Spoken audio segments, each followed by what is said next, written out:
it off.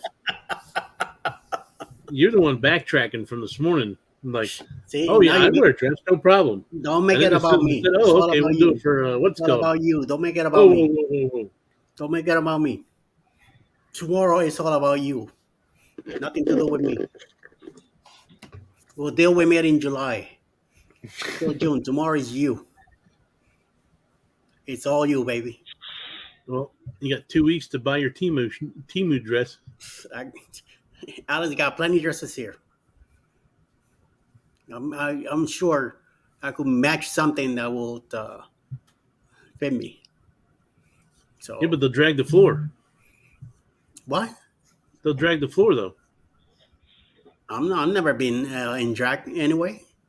No, I'm saying they'll drag the floor because she's so much taller than you are. I'm gonna be sitting down anyway. So who cares how long the dress is?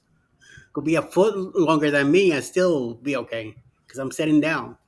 I'm not gonna be like you. What do you think you're gonna be doing? Modeling and stuff like that? What is wrong with you? You're really getting into this thing? Hey, have it your way. You need to be sitting in that white chair back there, man. That's right. Where's Ricky, man? Ricky needs to be here in the panel. Bring her, come up. Bring her. Tell her she's gonna love this because we are all picking you. Come on, Papi Chulo. She won't come. She's probably not even in the room. You're acting like she's there and making the thing. Come on. Bring it. Dale. Avanti, signore, avanti. Schnell. Yeah, pay no attention to the man behind the curtain.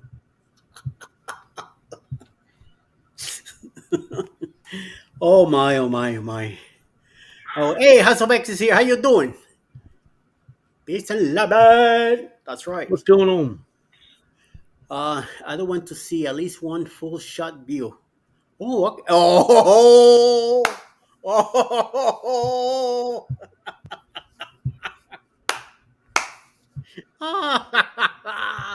Betty's here too. Hey, Mike, do you have a nice set of shoes to go with that dress? She was all about putting me in these platform heels she had and all kinds of stuff. And what happened? I ain't fitting in them heels, and nor am I buying any. Why not? I said a dress, and you're going to get your dress. Mike, you're going to have to show them the whole dress in that white chair. So, guess what? Lynn wants you maybe that white dress will clash with my dress. It's not dress for it. I mean that white chair. He means a full length view. There you go. Good idea. Well, night, Betty. You should have fun tomorrow. And get the next draw. It's a mini skirt, lol. So I'm gonna have to keep it crossed. Oh my god! I hope it's not one of those Irish kilts. Don't be wearing that. That wouldn't be. You could get a few pointers here. Hey, one son, tomorrow, 11 o'clock in the morning, Eastern, on the Jay Gathers show. You're gonna see this guy here. I wonder if there's going to be lead-in music. I'm too sexy for me. He probably won't even talk to us anymore. I might have to sing it. Well, I come in. No, he's going to be he's going to be singing "That's Me in the Corner." No. Where's that mute for him? I don't know. I lost it. I got a volume that I could bring back up and rewind that again. Oh. I'm installing the sound effects on this stream deck. Yeah, let's not add any REM to that. That's To the mix. You know what? You know what's funny? I searched like the Dickens for that so I could put it in there, but I could not find it anywhere. If you looked up trash music, you might be able to find it. Oh. Oh. Ouch. Oh, you can also search 70s, a particular type of movie music. There you go. Check it. Wow, wow. Well, but see, the problem is that it can't be copyrighted. Yeah. So I have to use only specific sounds that are like YouTube approved. So that's why I have lame sounds like toilet flushes and stuff like that. So I like Betty's thinking right there. Please throw some money at him. Ay, ay, ay.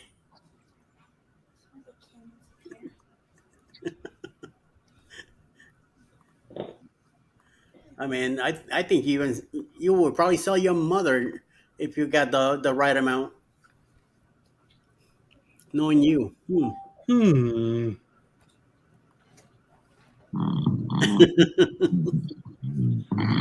on whether you're throwing a cruise in there. I just didn't sound right. Yeah.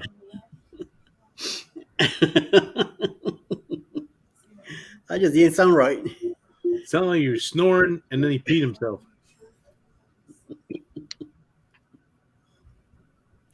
Oh my. Well, anyway, I heard that you have a cruise going on. So what's that about, Mr. Clocker? What'd you say, the group cruise? Something you were saying something about a group cruise. What is it? Tell the people. The group cruise is Utopia of the Seas, September 13th through the 16th, 2024, out of Port Canaveral.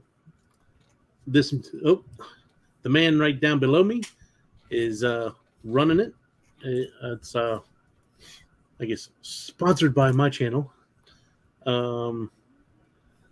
It's a $50 deposit to hold a room and $200 deposit, fully refundable, up to final payment to actually lock it in. And the prices, it is. I'm gonna pull it up again. My bad. I should have this already. You should know this by memory now. I should, but way too many numbers. So interior, $387 per person.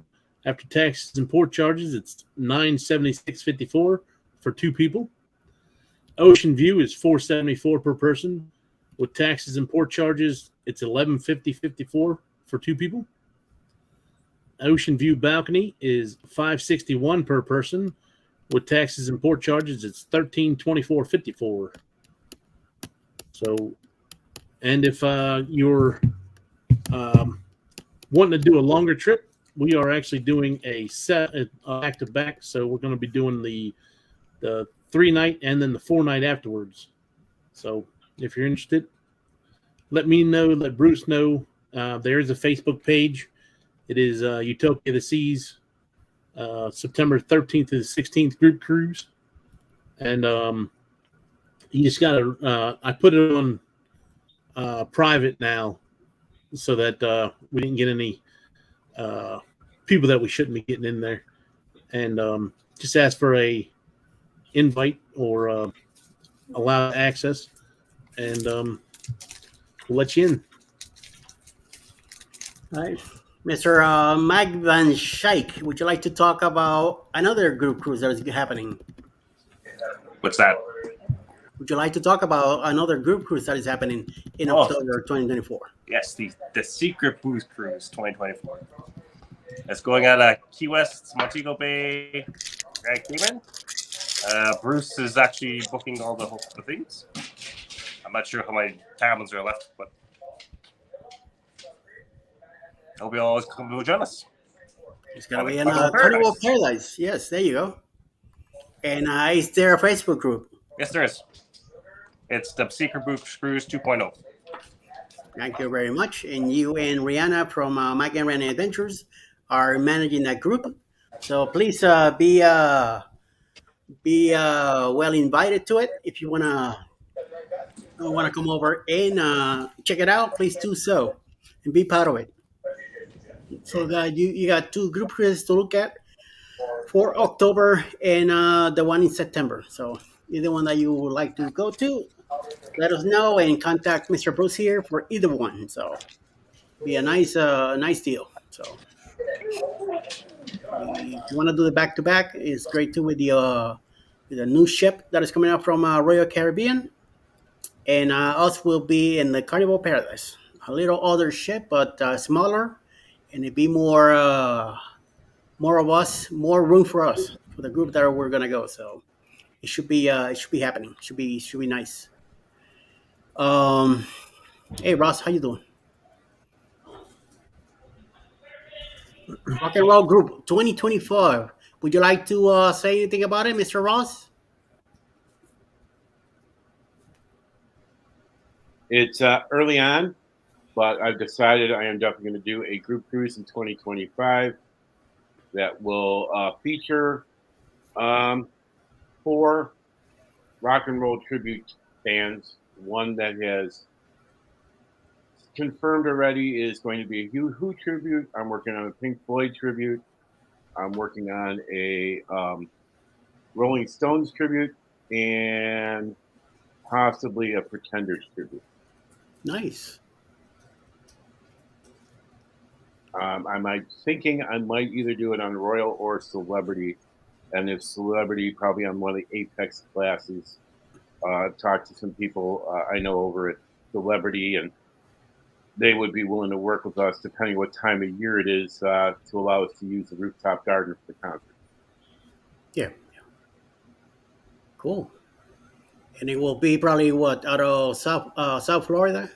Fort Lauderdale. Okay. Going to the Caribbean or? Caribbean, because I'm thinking maybe doing this in February or March. Okay. I know that there was a rock cruise about a month and a half ago. So sometime in the beginning of April. So that seems to be like the time for it. I don't want to do January because there's another person who manages bands in the Chicagoland area that does a bunch of Chicago pop bands in January every year, and they draw about. They usually sell out about 3/4 of the ship. Okay. Well, once you get more details, bring them in. Let us know. Really will. Very good, very good. And I'm definitely looking forward to it. I would like to hear more about it too. I know Alice is not too much into those groups, but I am. So. Well, what I can tell you is those groups that he's talking about. The Pink Floyd tribute I am going to be talking to this week. I've kind of put the buzz in their ear. They're a 14 person group, complete with the Paramount Laser Show. Cool. Definitely. More details. Early winter. Good. Very nice. And I believe Mr. Mac and Rheanna might have a group cruise going on or something. An idea about it now that you're a TA. Never thinking about it. Possibly 2026. Anything else about that? No, we're just looking around right now. Okay. Very good. Logan says, that sounds good, Orange Cone. You know those mothership screen for help getting bands. Yep. You got that right. So we'll see. We'll see what they decide to do. Yes, and Rolling Stones is a great band. You got that right. It's actually going to be a Rolling Stones tribute out of Chicago called Hot Rocks. Okay.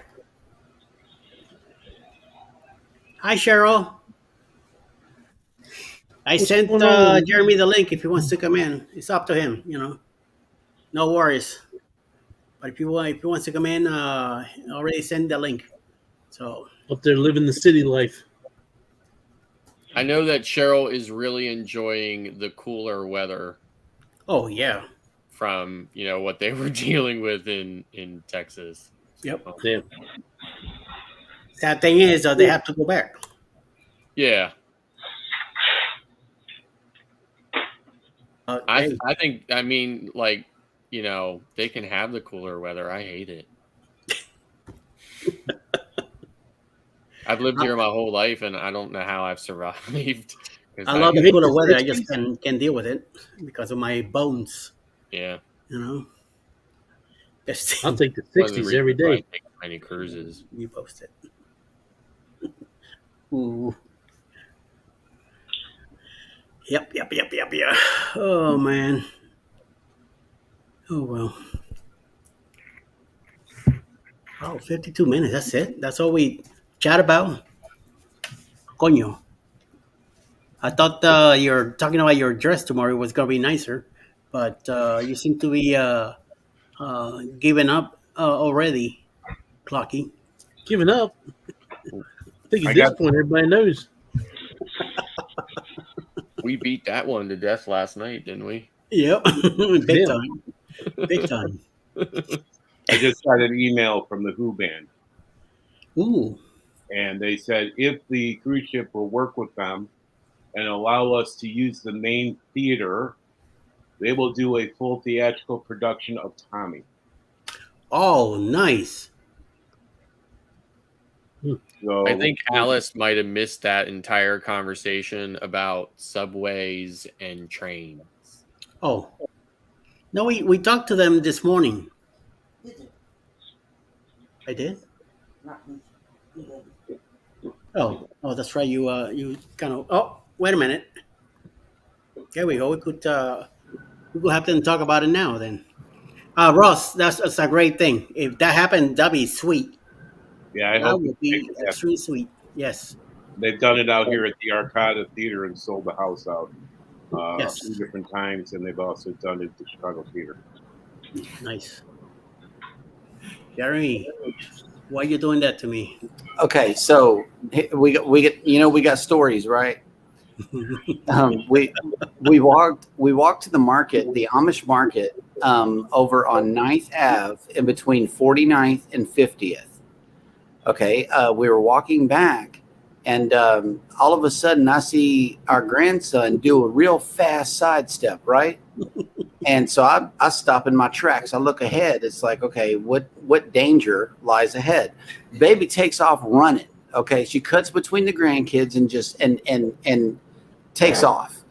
Okay, never looked back. I couldn't catch her. She ran so fast. She saw a bear. No, Dee saw a rat digging in the trash on the side of the sidewalk, and he said it was possum sized. It was one of the big ones. So, baby began to walk in the middle of the street, toward the side, because they got 3 lanes coming through there on the one-way streets. And so there's cars on this side, cars on that side. She's walking on the right-hand side of the middle lane in New York City in the middle of a Saturday. And I kept telling her, baby, get out the street. She's like, nope, I'm not doing it. She walked all the way down that street in the middle of the road. Yes, she did. Poor Cheryl. She didn't even see it. I didn't see it either.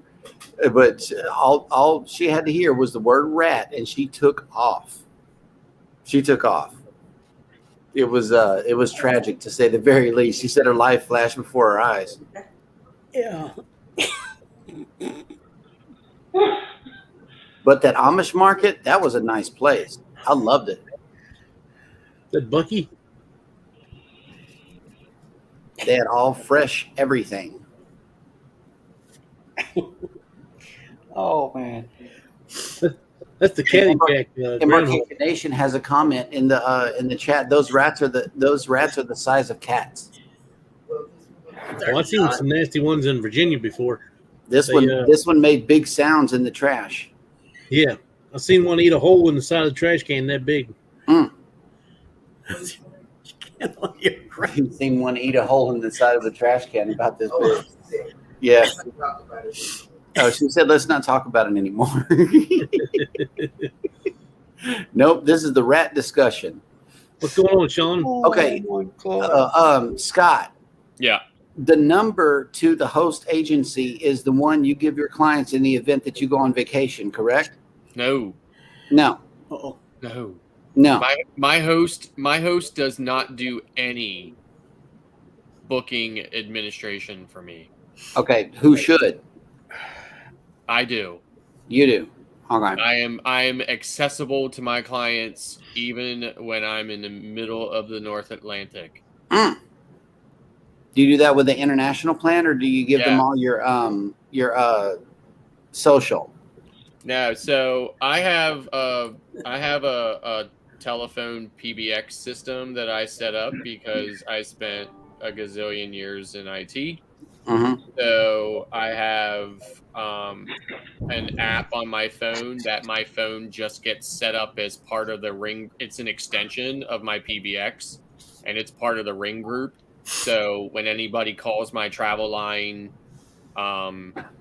it rings all of my phones that are set up on the Ring group in the PBX system. So it includes my phone, my cell phone.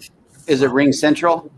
No, it's a PBX. It's a physical PBX system that I set up. It's actually a piece of hardware over here on the other side of the wall, and in okay. all my other network. So it's a physical PBX box that I have set up, configured. I have lines coming into it.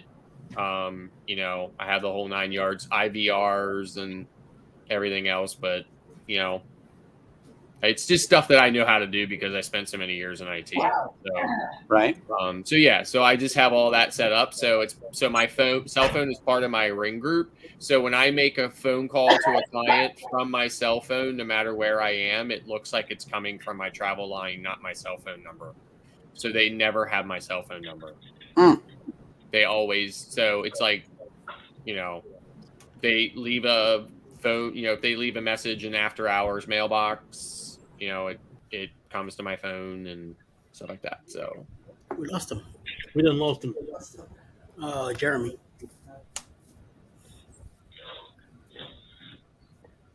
Was that a squirrel or a rat, Ross? Squirrel, squeaky toy, dog toy. Oh, okay. Let me send him the link again. he might Sean, have I just definitely don't want he to might mess have with just any had Australian creatures. he might have just had a network problem. Yeah.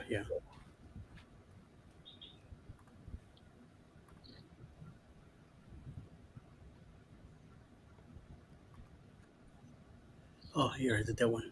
I assume that you work very similarly, Bruce. I saw you shaking your head, or were you just? I do. Well,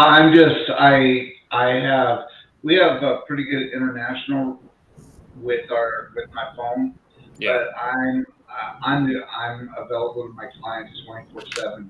yeah. No matter where I am, I make myself available through email or through cell phone. Right. So, yeah, I don't. Nobody else does my stuff for me. I do it Right. myself. So like my normal business hours are Monday through Saturday. Like I'm not open on Sundays. But if my client emails me on a Sunday, I will email them back on a Sunday. I'm just not Right. officially Here. open. The same thing goes after. So my hours are Monday through Friday, 10 a.m. to 8 p.m. Eastern. And on Saturdays, 10 a.m. to 6 p.m. Eastern. But if a client emails me at 9 p.m., I'm going to answer them because that's just how I work.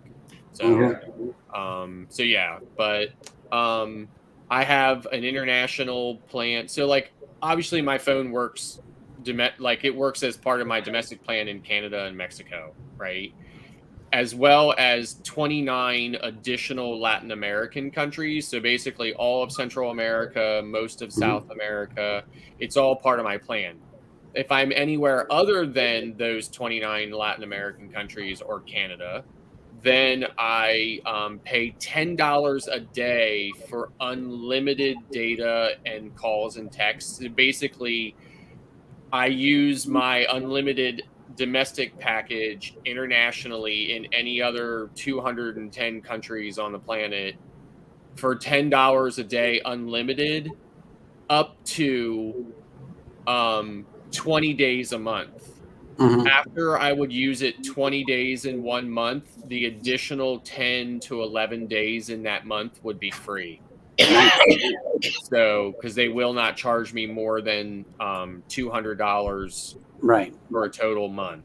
So yeah, and I'm with AT&T. So that's who Okay. my cell phone carriers with AT&T. So that's how so with that, I get, now I'm still subject to the kind of crappy data networks they have in some of those countries, Right. but I'm still not paying, more than $10 a day for unlimited. And anybody else, so like if my wife is with me and she decides to turn hers on, she only pays $5 a day. Mhm. So it's only the first line on our account pays $10 a day. Every subsequent line only pays $5 a day Nice. for unlimited. So yeah. Yeah, which I got that deal. Yeah, so that so then I have a data connection all the time. So then therefore that that PBX app works, and if somebody calls, it just rings, part of the ring group.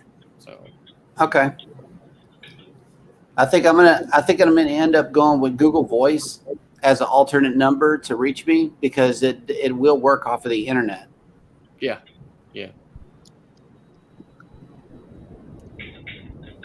So, Clark, you listen to all that, right? I mean, you Jeremy, don't I need. signed up for Cruise Listen, Brothers today.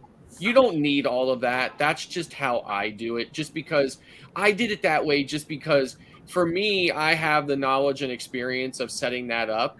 Right. So it was like, like I could do it in my sleep. So it was like no big deal for me to buy that box and hook it into my network and web into it and configure it and get it all set up. And I Right. had it up and running in an hour, and that was years ago. Right. And now I just don't touch it anymore. Right now it just works. So you don't need all of that. It's just how I choose to work. Yeah. Google Voice works wherever you got internet in the whole entire world. Yeah. Right. So that, I mean, to me, that's a whole lot more simple. Plus, I've already set up a Google Voice number for another business, and it's not hard. You can add as many phones as you want to it. That way, in the event that the travel agency grows to where I'm going to need somebody on the phones, that I can just simply add it to their smartphone, and boom, they can answer the phones. Sure. Yeah. So yeah, Google Voice is really easy. Now you can only have one instance of Google Voice running and connected, though, Jeremy. You can't be connected to the Google Voice number like in the Google Voice app. You can't be actively connected and signed into that app on your phone and have somebody else actively connected and signed in on. Oh yeah, I know. But in the app itself, you can add additional phone numbers that it rings to at the same time. Yes. That it rings to yours. Yes. I'm just saying you'll only be able to run it on one phone at a time, though. Right. Yeah. I would be the main host and be able to, turn it on and off from where I am, and set the voicemail and stuff like that. Exactly. Yeah. But yeah, that's what I did before. Yeah. Now the only thing I think occasionally I have some, like with data issues. So I'll have some drop packets on my voice, so my voice will get choppy and stuff like that. But heck, that can happen on a regular cell phone call too. So it's not that big of a deal. But and I guess if I ever had to, for some reason, if I had to use my cell phone number to call a client back, I mean, I guess I would, but I've just never had to do that. So that'll work. I used Grasshopper for my virtual PBX because I had people all over the country working with me, and it worked out great. And I got it was like $35 a month, and I got an 800 number with it with unlimited calls. Oh, nice. Right. I got the 800 number could receive phone calls. It also could receive faxes. It could do about everything, and then also voicemails are transcribed and emailed to the individuals. Right. Yeah. Now the only thing I have to do with mine, because mine's actually not virtual, mine's actually a hardware PBX. So the only thing I have to do with mine is, I have to run dynamic DNS, because every time Verizon FiOS because I have fiber optic connection into my house on internet. So, so every time FiOS updates my IP address lease, it gives me a new one. Typically every 30 to 60 days. It just depends on different factors. But anyway, so dynamic DNS then updates the public IP address for me, so that the PBX will work on my phone outside the app, because when the IP address changes, the app doesn't know about the new IP address until dynamic DNS updates it. So, which happens immediately, right? So I never have to worry about that. But that's one extra step that I had to put in place. I had to put in dynamic DNS so that when Verizon updates my IP, it gets updated and my phone will work outside the house. So Cool. But that's it. But I mean, I've never had a problem with it. So it just works. So Well, it seems like it's a lot of everywhere. You gotta know a lot of stuff, though. You do. again, you don't have to do any of that stuff. I mean, you can just use your cell phone number, or like Jeremy's saying, you can just get a Google Voice number. It's free, and WhatsApp Google Voice app on your phone, and you're done. You could do a WhatsApp number. There's many ways to have a separate business line that you really don't have to mess with. People don't have to have your cell phone number. You know what I mean? Right. Yeah. Okay. Plus, they can message you on WhatsApp as well. It's like killing two birds with one stone. Right. That way, you wouldn't have to watch your email 24/7. Well, the nice thing with what I was using, I was also able to get a novelty 800 number. So I had 888 my trips. Yeah. Oh, that's nice. Yeah. Now I would probably never see the need for an 800 number anymore, because people have cell phones. People move all over the place now and just keep their cell phone. Like my wife has lived here in this area of Pennsylvania for a gazillion years, but she still has a Philly number. So, because she used to live in Philadelphia. Actually, a good number for you for the last 7 is iMuster. Like 1-800-IMuster. That's just an idea, man. I'm just saying. I mean, like my travel agencies has nothing to do with the muster drill, right? Yep. So I keep them separate. Okay. So I don't use my travel agency to promote my YouTube channel, and I don't really, other than telling people I'm a TA. Right. And I have a little blurb, like just a little line in my description or whatever that says, if you're looking to book, call me. And I've never had a client call me and say, I got your information from your YouTube channel. Right. And that's fine with me. I don't really want the two to be, other than my YouTube channel being incorporated and it being a division of my incorporated travel agency, the two are separate. Do you find yourself telling any of your clients about your YouTube channel and or social media? Never. Never. I never, ever, ever. And when my clients will say to me, like, I'm curious about this or that, even if I have a video, like they're like, I'm curious about this ship, like what it looks like and stuff like that. Even if I have a video on my channel for that ship, I will not say to them, oh, by the way, I have a YouTube channel and I have a video. Go to my channel and check I don't tell them. I don't say anything to them. If they say, I'm curious about that ship, I'm like, well, I'm sure you could Google it. I don't want, like, for lack of a better way of putting it, I don't want to whore one out for the other. I just don't. Yeah. I want to, they're two separate entities and I want to treat them like that. Right. So, my travel agency was obviously established way before my YouTube channel was. And my YouTube channel was about Scott sailing and cruising and going on vacation and stuff like that. So my YouTube channel is about my perspective on cruising, my knowledge and my experience as a seasoned cruiser, who's been cruising since the time when they put a little chocolate on your pillow every night, in your stateroom. I mean, like that's what my YouTube channel is about. I heard about these chocolates. What's the deal with the chocolates not coming back? I missed out on all of that. That's been a long time. So since it did happen, I'm saying, so that's what my YouTube channel is about. And, and my travel agency is about, sending people on vacation. So again, like I'm not trying to make the two. Now, I have had a couple of clients find out that I have a YouTube channel and choose on their own to watch my YouTube channel. I probably 10 or more of my clients. But as far as me advertising it to them, I do not do it.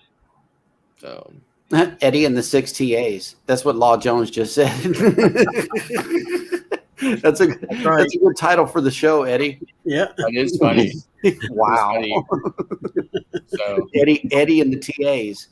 Until then it'll be like the next time we're on here or whatever. Eddie will be like, clocked it. Eddie will be like, oh, by the way, I signed up with to be a travel agent. Right. I do have a shirt that says Eddie and the Cruisers. Yep. I'm gonna make me another Eddie and the Bruce, how do you handle your travel agency versus your YouTube channel as far as your clients knowing about it? I don't tell my clients about it, but I do incorporate my travel agency. My travel agency is also Ocean Travel, and so I do incorporate them. What I did is at the bottom of my newsletter that I email my clients, I always put all of my social buttons that they can hit if they so choose to, and if they hit any one of them, they're going to find out about JNS Adventures. So it's like, I'm wondering how to balance the two. I mean, I'm not coming out in the newsletter saying that I have a YouTube channel, but I'm kind of driving them toward it with those colorful little icons at the bottom. Yeah. I don't know. I mean, each person has to do what they feel is best. Yeah. I do incorporate it too. I do market that. For instance, I have an ad in our local movie theater that goes on the movie screen, and on the bottom of that, it has all of our social media icons that people can go to. So I do incorporate them. I don't go out and say, some of my clients have spoke with me because they have seen us on YouTube and then have contacted. So yeah, but I don't, if they haven't, I don't talk about it when I'm booking someone. Hey, go check out my YouTube channel. Right. I don't do that either. But it's there, and it's easy to find. So, yep. In fact, if you Google Ocean Travel, the YouTube channel comes up on page 1. So, I think it comes up right underneath our travel agency. It says Ocean Travel and the YouTube thing. So, but yeah. Blaine has a question for you, Scott. I mean, like a lot of the traditional ways. So I advertise, similar to what Bruce just mentioned. I have ads in places and stuff like that. I advertise on social media, advertise in like traditional kind of legacy ways, like Bruce was talking about. I do search engine optimization, so what they call SEO. So I do SEO, so that gets me towards the top of the list when people search for, a lot of different things, cruises, travel agents near me, kind of stuff like that. So I show up, in the first top 3 to 5, lists, or in the list. I advertise on, there's a big, I'm sure everyone's heard of it. It's called Nextdoor. It's like a neighborhood social app. And it's segmented out into neighborhoods in towns all across America. So I advertise on Nextdoor in my area, and and I have a 5-star rating. So, I mean, my clients are very happy with me, but, I mean, I go above and beyond for my clients. I work very hard. I'm always accessible. I go the extra mile for my clients. They're very important to me, and I treat their vacations like my own, So, so that's how I work, and it's been, working well for me. My clients are very, very happy, and I get lots and lots of referrals. Probably close to half of my business is people telling me so and so referred me to you. Yep. And they said, absolutely. That's the same with me. About half of the clients I get are referrals from other people that we book that are happy with what we do. So yeah. Yep. Yeah. So like I said, in the description of every video I have, I say, I have a travel agency, or I forget what I say in there. It's just a really short. It's like, I have a travel agency. You can contact, me at this, email address or whatever, I think. Right. And I think in my banner page on my YouTube channel, there's 2 social media icons for Facebook and IG for the muster drill, as well as a web link to SACT, which stands for Sail Away Cruise and Travel, which is the name of my travel agency. It's called Sail Away Cruise and Travel LLC. So you can click on that and it takes you to our website. Otherwise I don't do any promoting, other than I do tell people sometimes in my videos I'm a TA, this or that. Yeah. That's the same thing here. I couldn't even remember what we have in our description, and all we have is that we're travel agents that service the United States and Canada. Yeah. And that's it. That's in our description for YouTube channel. Right. But I said, I've never had anybody call me and say, oh, I watch your YouTube channel and I know you're a TA and I thought I would call you and have you book travel for me. Right. Like, nobody's ever said that to me. So I'm like, that's fine with me. Cool. Plus, you know what? You know how much crap I get for wearing sunglasses in my videos? Honestly, okay? I get a lot of crap. God, you wear sunglasses? I didn't even notice. I know. Seriously, I get a lot of crap about that, right? So, there's a lot of people that don't give me crap about it, but there's like a decent amount of people who give me crap about it. And could you imagine, like, these people who hate me for wearing sunglasses, they're never going to, like, call me to book travel, you know what I mean? Like, they're going to avoid booking travel through me because they're like, I hate that guy who wears sunglasses all the time. Is it really that big of a deal? Wow. I am astonished, Bruce. I am astonished. It is such a big deal to some people that come to my channel that I literally wasted, and I say wasted time because I spent time, but I call it wasted time, trying to Google why it is. Why? Yes. I say that a lot. I do say that a lot. Oh my God. You're so bright. So, but listen, I actually wasted time Googling why do people have a problem with other people wearing sunglasses. And there is a psychology to it, but I think it's retarded. So, and I'm like, plus there are gazillions of YouTubers who wear sunglasses, who are known for sunglasses. They have millions of subscribers. They make gazillions of dollars a year. And if it works for them, it works for me. Yep. So I'll be right back. I'm gonna go get me a quickie. Okay, Scott, if you could private message me the SEO service that you personally use, unless you do it on your own. Let me know either. Do it. Let me know either way. I do it on my own because, again, I was in IT for gazillions of years. I know how to do it, so I do it my own. Okay. Because listen, when you use an SEO service, they're doing the same thing I'm doing. The difference is that most people don't know how to do it, so they pay the SEO services to do it. I know how to do it, so why would I pay them? because it literally SEO is still a manual thing.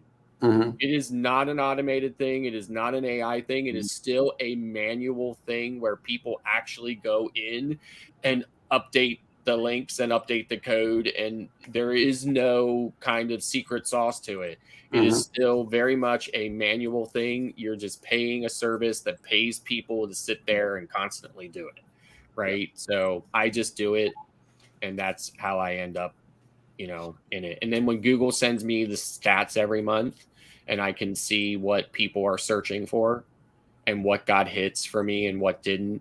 So then I can tweak the recipe the next time and so on. And that's how I work from it. That's why Google sends you those stats. So you can see what a lot of the keywords are and stuff that people are using and which ones hit you and which ones didn't. So. Jeremy, do you have a website? Yes. So the company I use that built my website and everything, they have SEO as part of it. Is that yours?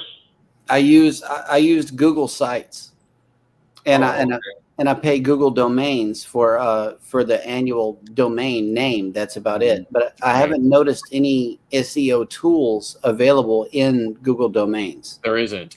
No, there isn't. So what it is my host agency provides me with the website and the dynamic content on the website, and I pay for the domain, and I point the domain to the website they provide for me, and then I do all the SEO on it because I own the domain. Yep. So I do all the SEO on it myself, and it's working out well.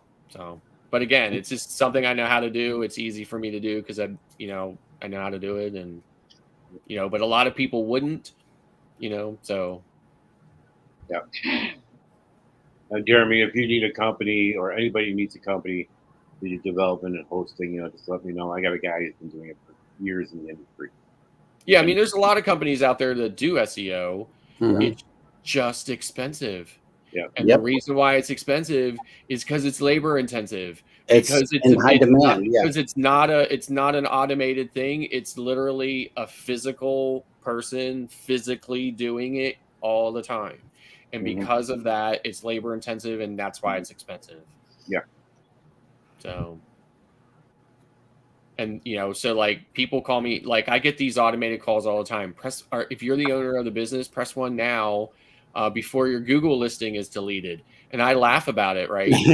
Sometimes I do press 1, and when the person gets on the phone, and then I just let them give me their pitch, and they're like, they're like, your Google listing doesn't come up when we type this in or something like that. And I was like, yes, it does. Yeah, it does. And then they're like, so do you know what keywords are? And I'm like, no, tell me, what are keywords? I play along with them, because I get so tired of it. And then they're like to me, they're like, okay, so then they're like, so would you be interested in us managing that for you? And I say, no. And they're like, well, why not? I mean, don't you want more traffic? And I was like, I'm not paying for it. I'm like, that's just what it is. I mean, I know that it works, but I'm not paying for it. And then they're like, okay, have a nice day. But then instead of taking me out of their auto dialer, they just keep me in their auto. Yeah, they just keep calling me about it. Yeah. And I just tell them the same thing every time. I'm not paying for it. Yep. And now I'm not paying for it because I know how to do it. But if I didn't know how to do it, I might pay for it if I thought that, it would drive more traffic to my agency. But,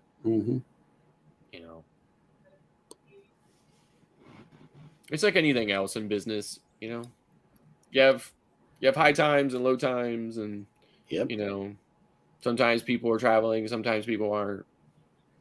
And then you get so COVID really did it for a lot of on the fence customers for me, our clients. When we had to constantly cancel and rebook, that was when a lot of my clients were like,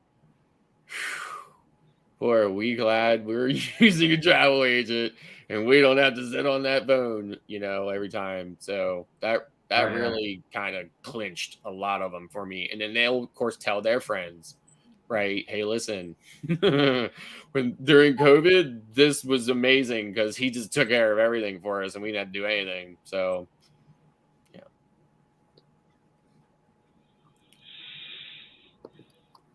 Cool. Yeah, that's pretty much the only questions that I had, because I remember you saying something about being always accessible, and I looked over my situation. I'm like, I don't even get the internet package. Yeah. When I'm traveling, I'm just gone. And you did make a valid point with that. Yeah. I mean, listen, I mean, like, it's nothing for me to be, you know, on a ship at dinner in the dining room, you know, email comes in from a client and I look at my wife and I'm like, gotta go. And right back to the room I go, and I get on the laptop and I take care of it for him, you know, and then I go right back to my cruise. So, but that's very common for me because that's just how I work. A lot of agents wouldn't do that. A lot of agents would just be like, I'm going to answer him later, you know, or they would have an auto reply saying, I'm currently out of the office and we'll get back to you next month or something like that. You know, I mean, it's so ridiculous. I can't work that way. Right. Because, you know, if I had a nickel for every time I had to explain to my client, you know, not to a client, but to a potential client, why I'm better than Expedia, right? And I couldn't do that if I wasn't as responsive to my clients.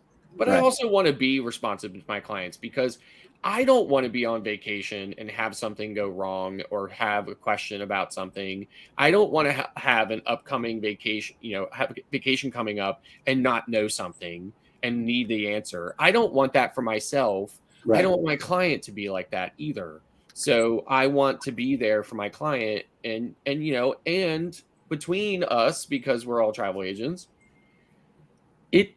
being that responsive to your clients creates value, and value is where it's at. If you are not deemed valuable or you do not appear to be valuable to your client, then they will use Expedia or they will go to the cruise line, you know. And you know, how many clients out there do you know that you believe know that when they book a vacation with Carnival directly or Royal Caribbean directly, that the price they're paying includes your commission. Right. And instead, they're just paying that commission to Carnival, right? So they're paying that amount of money anyway, right? And they don't know it. They have no idea that they're doing that. So when you create value in what it is that you do, then, you know, they don't care that that's in there because they think you're worth it. You know. Cool. All of these are really good tips. Well, that's me. What Eddie called me that one night, the professor. I still laugh about that sometimes. Yeah. So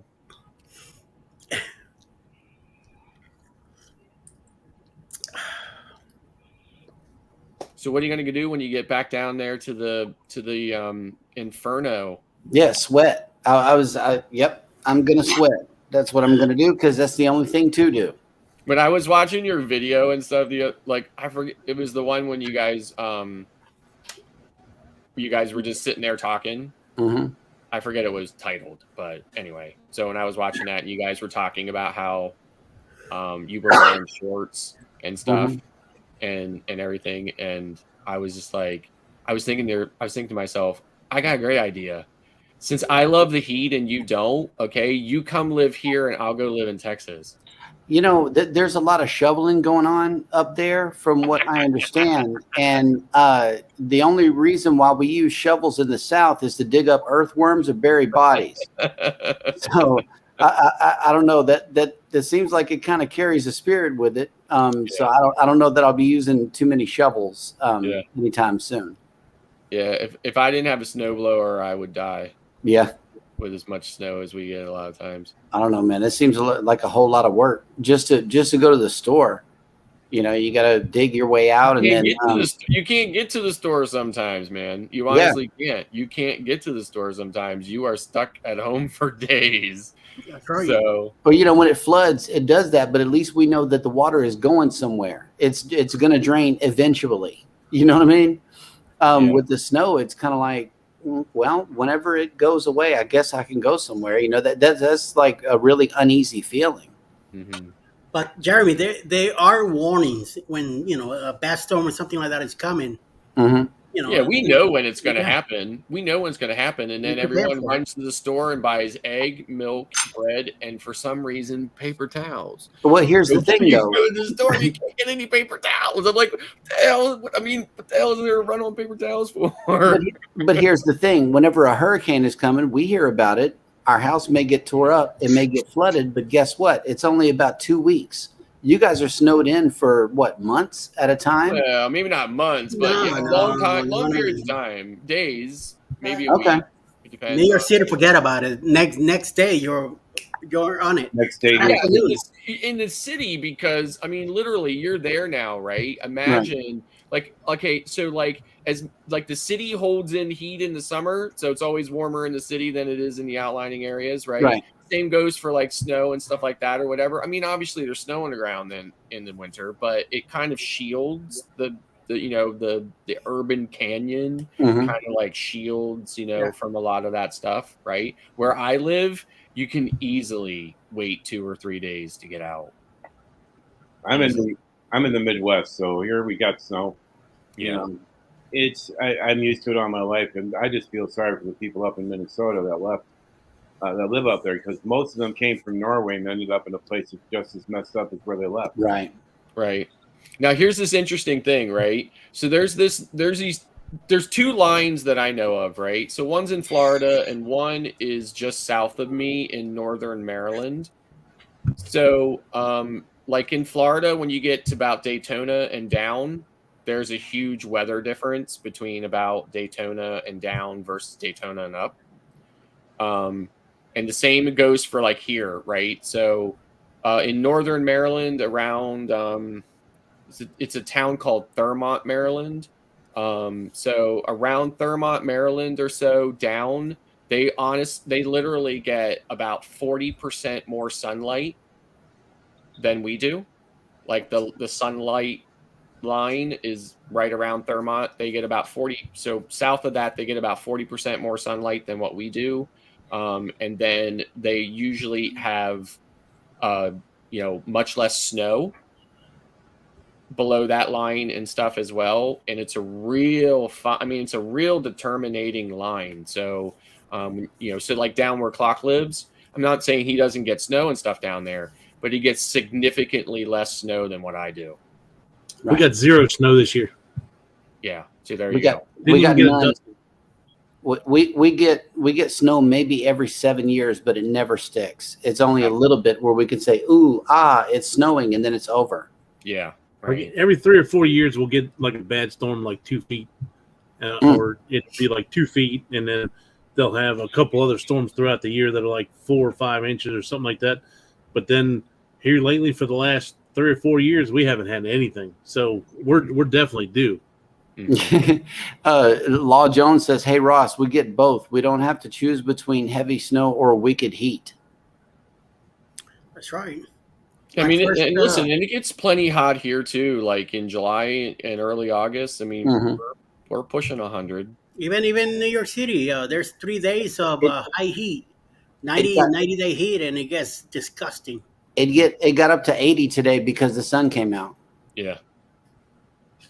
But there's days where you're gonna hit 90-degree weather in New York City, and I'm telling you, it sucks. 90 is hot. 90 is really 3 hot. days of that, and then the 4th day or the 5th day, it comes down, rains, and it makes everything cooler again. It's back down to the 70s. Yeah. So then it's nice. But those 3 days, what I might do is switch her who shall not be named to Celsius. That way I could feel better about the temperature. Because I know we're talking all this, temperatures in Fahrenheit. Mike's like, "What the hell are you guys talking about?" But here's the interesting thing. Here's the interesting thing about our friends to the north, right? Yes. You ask an American what this is in Celsius, and they're probably going to ask you what the heck is Celsius, right? yeah. Right. But you ask a Canadian, okay, and not only do the Canadians know the Celsius metric system, but they also know imperial as well, right? So like, you know, and if I say to them the Shenandoah Valley is 140 miles long, but it's also 803 square kilometers, he gets it both. He gets both, right? He absolutely understands both of them. So me, I just know that it's 803 square kilometers. Or I'm sorry, 803 square kilometers. I just know that. Sean. But what I don't know is I don't know what the hell a kilometer is. Me neither. I don't know Celsius. I don't know kilometer. I don't know millimeter. I know nothing about the metric system. Period. I know nothing. I know Google. I have to. I have to Google it every single time. I do. Yeah. The Down Under Cruiser says, "Sorry, I need to ask a question. What is snow?" It's a white powder that they say out of Colombia. Yeah. Just the white powder. Yep. Ugh. I'll give you guys an idea here in Chicago this year, where I'm at. I'm just southwest of O'Hare Airport. We got 19.7 inches for the season, which is from beginning of November, say more like Thanksgiving all the way through mid-March. Yeah. Nice. 90 miles to the north of us, they got 33.6 inches of snow in the mountains. And then to the south of us, near Manhattan, Illinois, near Kankakee, they got 11 inches. The further south you go, the less you have. The further north you go, the more you get. And Rockford is right on the Wisconsin border, just south of Madison. Yep. So the average snowfall here where I live is about 28 inches a winter. Average, right? So we can get a little less, we can get more. We usually get more. 2 hours south of me in Washington, D.C., they average about 10 inches. So huge difference. Well, Jeremy, 2 hours south. I got a job at the container store on 58 and Lexington many years ago. That my first day, on my brother's birthday, I went to work that day. That day snowed 26 inches in Manhattan. Do you think they call me and say stay home because there's snow outside? No. That afternoon, everything was clear. Yeah. The sanitation department comes out and they start cleaning. All the shopkeepers, they go out in the street, start cleaning and sweeping and shoveling. Yeah, I mean, here in the Northeast, we know how to deal with it, right? Yeah. So when we get snow, we know how to deal with it, and our infrastructure and our stuff is set up to deal with it and handle it and get rid of it. But it still, takes a little bit of time to do it. Yeah. So. Yep. I think the funniest thing I ever saw when I went south in February was in Nashville. They had 1/8 of an inch of snow, and the snowplow was turned over in the ditch. And all that heat from the subways melt that snow quicker too. Oh, okay. All that pressure going up with that heat, And you spot the rats easier because you can see their tracks in the snow. That's right. Oh, snap. I think baby's already asleep. I said that hoping she did not hear you. No, she's sleeping. All right. Mike, how did you guys fare out this winter up in Canada? We got a little bit of snow, not much. Mike is like in Western Canada, and that's more kind of like Seattle kind of weather, right? Right. Vancouver weather, right? Vancouver is not really wintry either, right? It's kind of somewhere. It's kind of like San Francisco, right? It's like, I'm sure where Bruce lives too. It's kind of like it's not warm, but it's not cold either, right? It's cold here. Well, okay. Yeah, relatively speaking, right? We're in the minuses. Yeah. Wow. Was that your thing? Hey, Danny. And the thing is, my guys that were on my regular job, I'm at the trucking company. They go no matter what.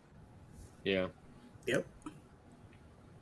I usually, when we lived in Brooklyn, I usually knew when we were getting a bad storm because the trucks from sanitation, the orange ones, will go out and start spreading salt and sand out on the streets. So that's when we knew that something bad was coming.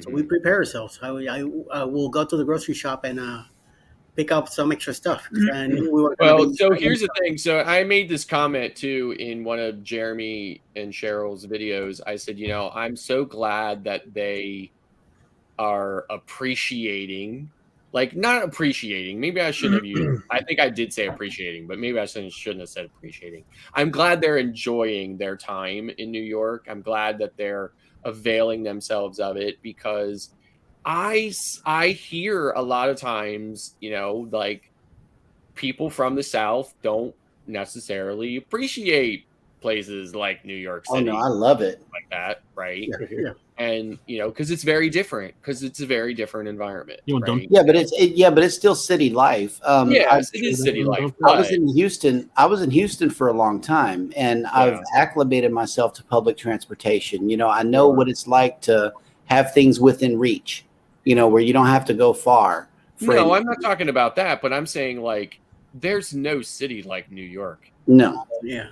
I mean, you can go to big cities all over the country, but they're not going to be like New York. Right. Right. Like New York is a completely unique animal, and I think it's absolutely fantastic. I love it there. It's amazing. I also am very, very fond of Washington, D.C. as well. I really like Washington a lot. So yep. So I'm glad you guys are really enjoying yourselves and availing yourselves of everything while you're there. Now another place that baby wants to take me to is the Poconos. Yeah. She said that's really nice up there too. It is nice. Yeah. So yeah. So in fact, I think Elizabeth and we're gonna go. There's a town.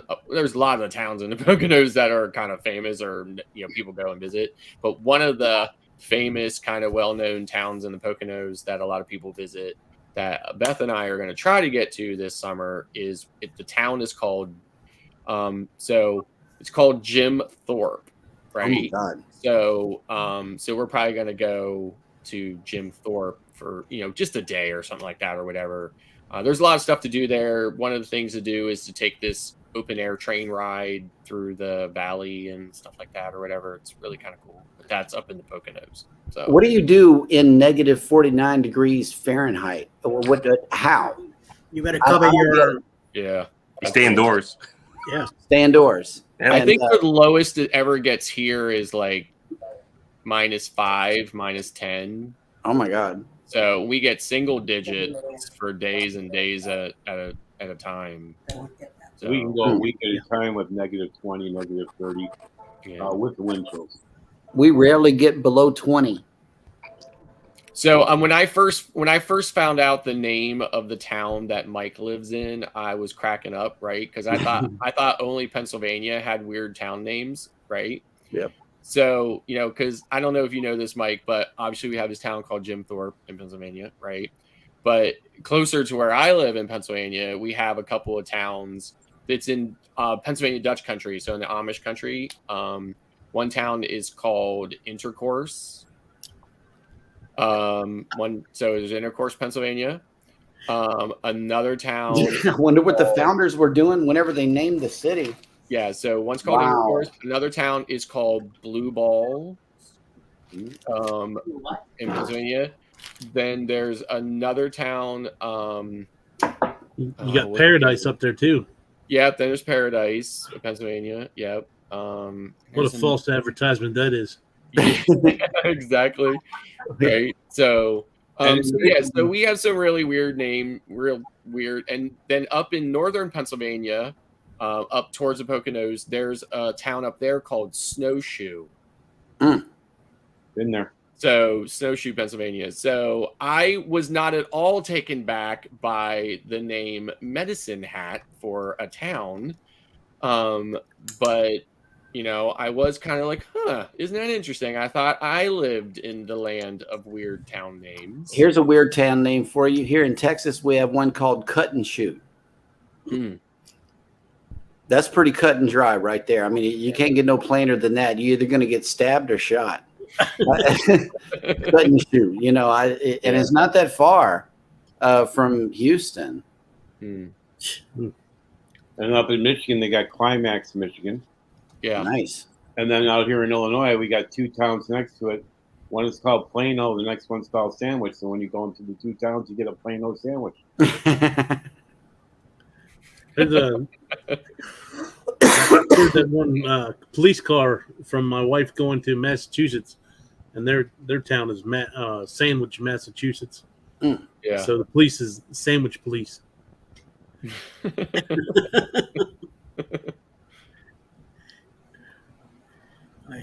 All along on orange cone, all on the chest still reads 0, even with me in it.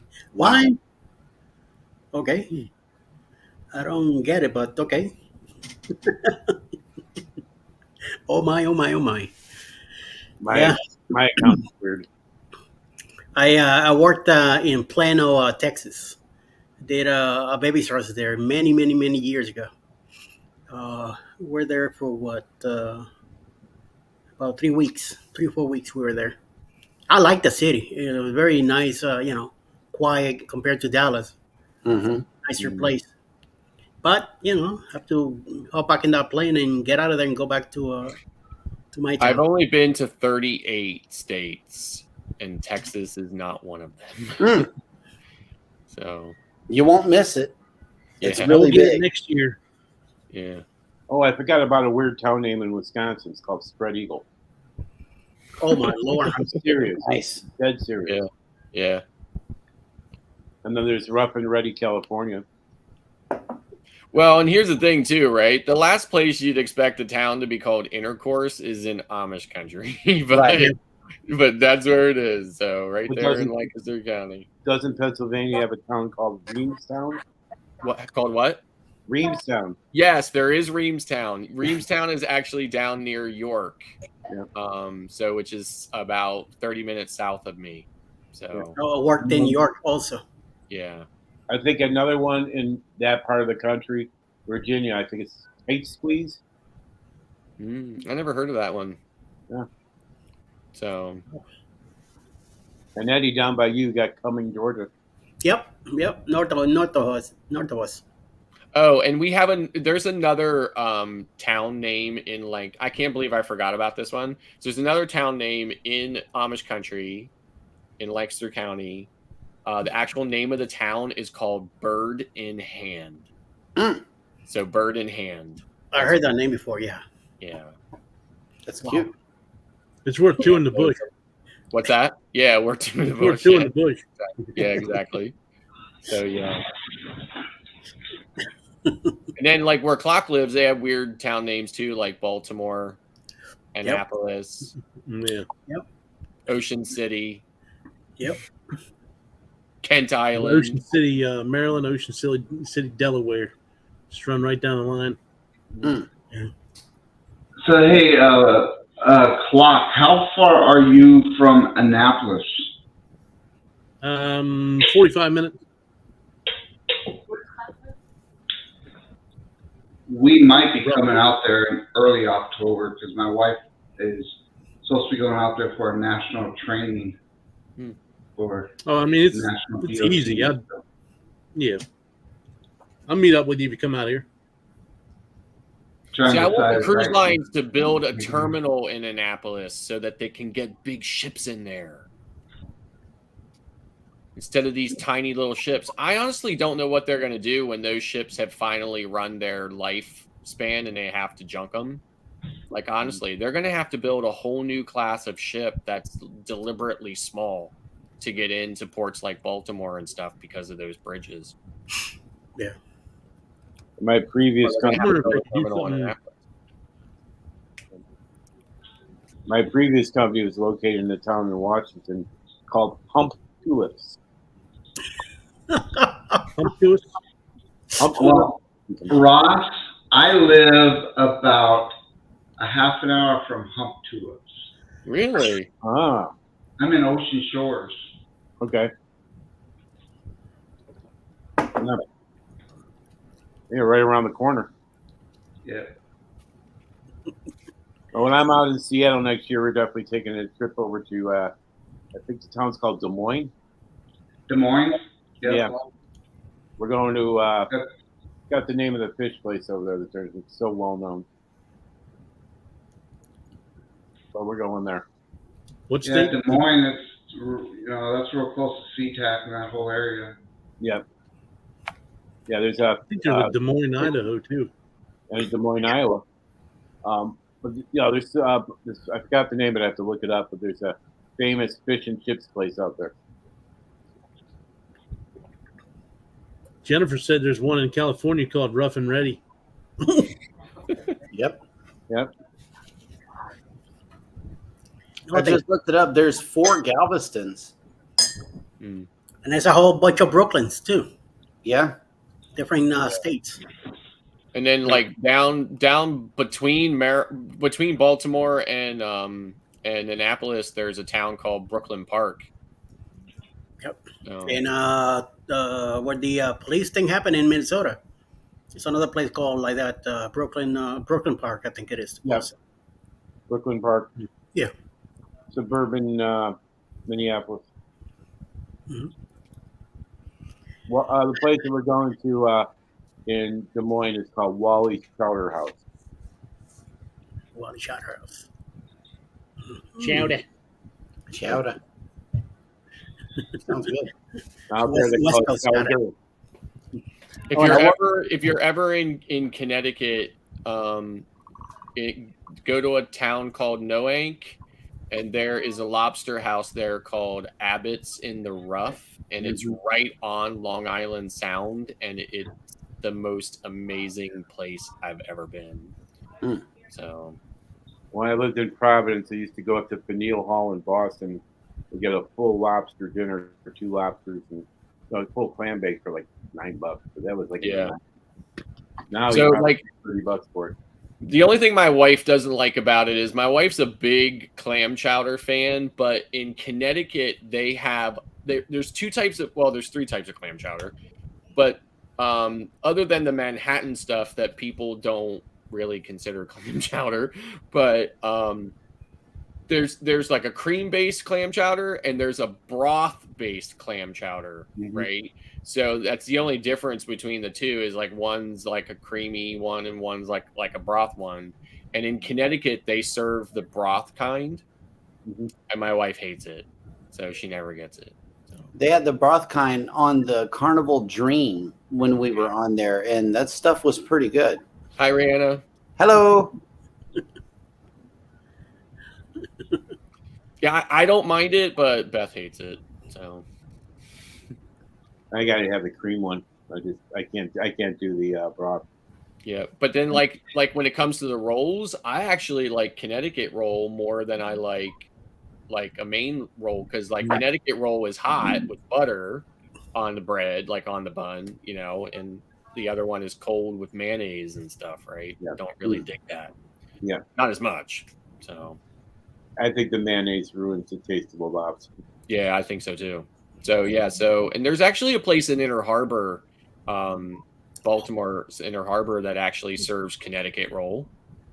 It's obviously not fresh lobster like it is in New England, but I think there's a place in Washington D.C. that does it too. It's called Luke's, and it's in Penn Quarter, which is between between where like the Navy Memorial is and the National Archives and Chinatown. So there's a lot of restaurants in Penn Quarter. It's also the edge of Penn Quarter is where it keeps changing names. I think the current name is the Capital One Center, but it's where the Capitals play. So I'm a big hockey It used to be fan. Verizon Center. Yeah, it was the Verizon Center. Then before that it was the MCI Center, right? So yeah, that's always it keeps changing names, but so I think now it's called the Capital One Center. Hey, Sean. G'day, folks. Listen, I'm sorry. I just couldn't handle you heathens talking about miles and what's that other thing? Fahrenheit. That's a restaurant, isn't it? Yes. Imperial is the only proper form of measurement. Yeah. Where'd you get that garbage from? You know how many yards and sticks and things that you get in order to get a foot? I mean, a foot is at the end of your leg. Give me a break. Yep. What's It with is. this New Year's background? Well, it's the new year that the Helping Hands for Cruising is going to be putting more people on board cruise ships after next week's cruiseathon. So I'm just promoting the new year of the cruiseathon. Are you Chinese now? This No, about. I'm Druish. I know you are. Mazel tov. But are those Sydney? Mazel tov. Excuse me. But are they Sydney fireworks or are they New York fireworks? Those are Sydney. Those are Sydney. Yep. That'll work. And seriously, you have got to see a New Year's Eve in Sydney.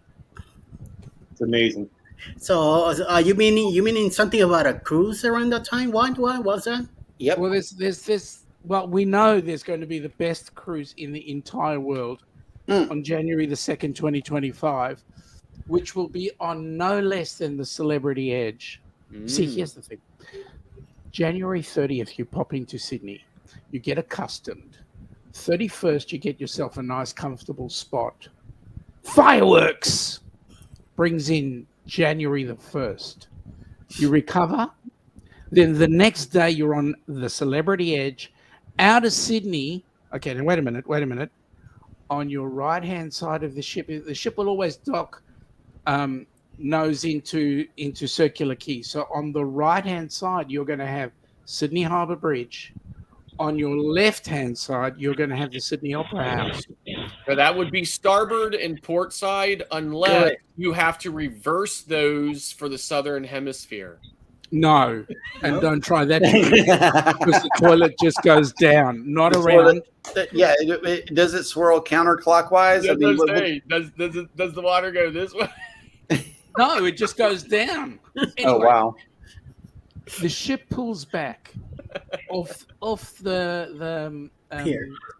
Thank you. I knew I was getting old. The ship pulls back off the pier, and as it reverses, you get the bridge just over the aft of the ship.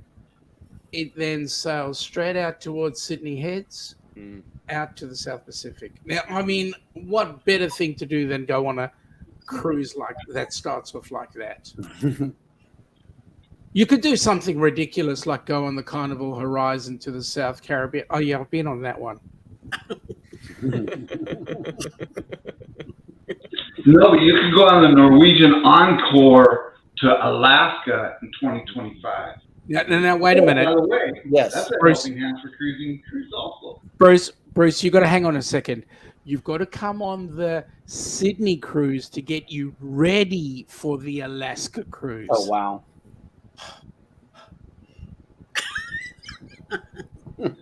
Yeah. Mic drop.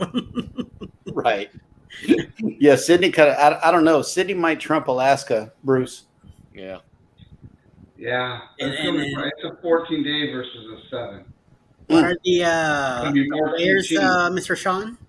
Yes. What are the fares for this thing? So it is a 15-day cruise, 14 nights. We are paying for a ocean view room. We're paying around $7,000 for the 15 days. Don't say ouch. Hey, Is- Alaska is Yeah. 5. No, I mean Hang on a second. Alaska is Hang on a 5. Hang on a second. It is the Celebrity Edge. It is in an exotic place like Australia, the South Pacific.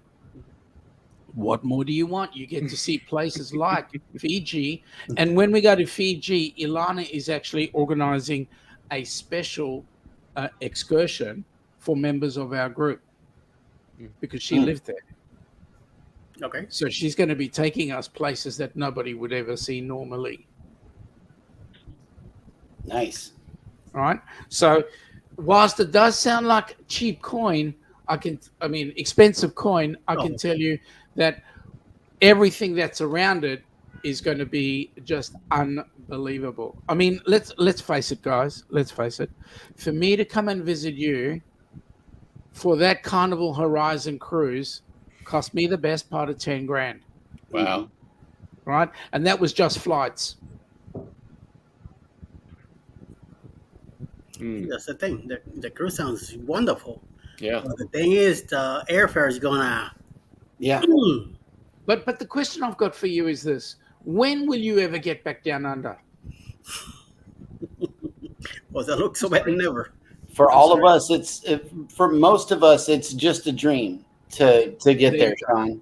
I need It's to a bucket list. It is. It's a bucket list because it's one of those. Even if I could somehow bring myself to spend that kind of money, I do not think I could survive the plane ride.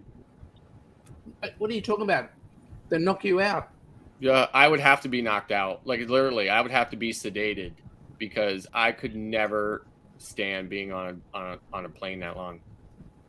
Just all you got to do is go with somebody and book the middle seat as well. Okay. Americans hate the middle seat, right? Exactly. And if you book the middle seat as well, the two of you are going to have the whole row to yourself. Yeah, right. I fall Come into on, you're the TA, category. You should know that trick. I fall into the category of person of size. So I get that center. Right. So you will need the center chair as well. Yep. What are you eating there, Sean? Jeez. Sushi roll. I would That's say what I it thought looked it like was. it looked like sushi roll because I could see it was wrapped. So, yeah. It is 2:00 in the afternoon. So lunch. He's eating Vegemite. You mean Vegemite rolls. 2:00 tomorrow afternoon? Yep. Correct. It's in our future. Yeah. Hey, Sean, Eddie's getting all ready for the Helping Hands for Cruisathon. Yep. He's gonna do the a drag race. He's going to do a drag race. Yeah. What's he going to drag? Yeah, Mike. What am I going to drag? Since you know about it. Going to And I drag. don't know. Going to dress. Yeah. So when he's done with this, if you don't know when he's done with this, we're gonna fill you in on the real, thing. So listen. Anybody who does anything extraordinarily different has to have a shoey.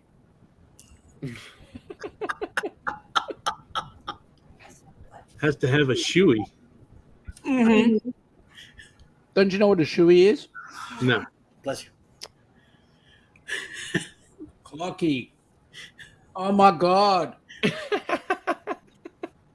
Where have you been? Baltimore. That figures, mate. A shoey filled with alcohol. Oh. Weezer was talking about that last night, taking shots out of his shoe and stuff. What better way to try the? Listen, you're all worried about the floaty bits and the yucky bits and all that. What does alcohol do? It kills things. There you go. So you can drink anything from a shoe, as long as it's got alcohol in it. Yeah. I don't want to eat the dirt and the sand out of my shoe. Mate, I have never, ever in my entire life, and I've been drinking shoey since I was in Nippert, knee high, whatever. I have never, ever had anything wrong with my feet. It's the rest of me that's the problem. Yeah. Now I know I need to get down there. I have to see Sean and spend time with him down there because. Come on down. Well, I need to get back down. So, I haven't been there since the Sydney Olympic Games. Wow. Man, that's a long time ago. Well, I was traveling to Sydney for 3 years prior, consulting on the Lowe's Hotel that was built there. But you need to come on down. You need to come. I know. I need to Melbourne. come back. So, Australia, New Zealand is on our bucket list for cruising. And I got a secret for you guys for airfare. When you are traveling internationally, work with an air consolidator. You can get business class for like 35 to 60% off the public rate. But you can't book it until like 7 months out. That's the only drawback on it.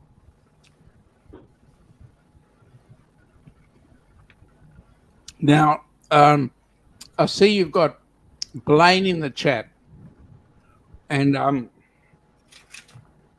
I know that if Mallory could ditch Blaine, she'd be down here in the 2025 group cruise. So Mallory, ditch Blaine and get down here for the group cruise.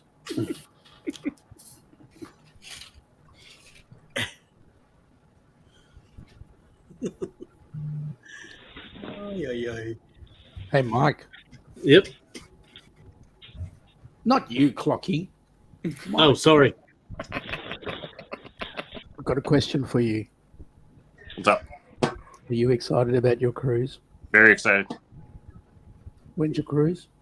October next year, October the what? 24th or 2024. Mm-hmm. And where's it going? Key West, Grand Cayman, and Montego Bay. And take that away, Eddie. Take the bubble know, right? away. I want to You see put if the the cheap guy's suit all the way excited up. or not. On this. Seriously, you blow a good. There you go.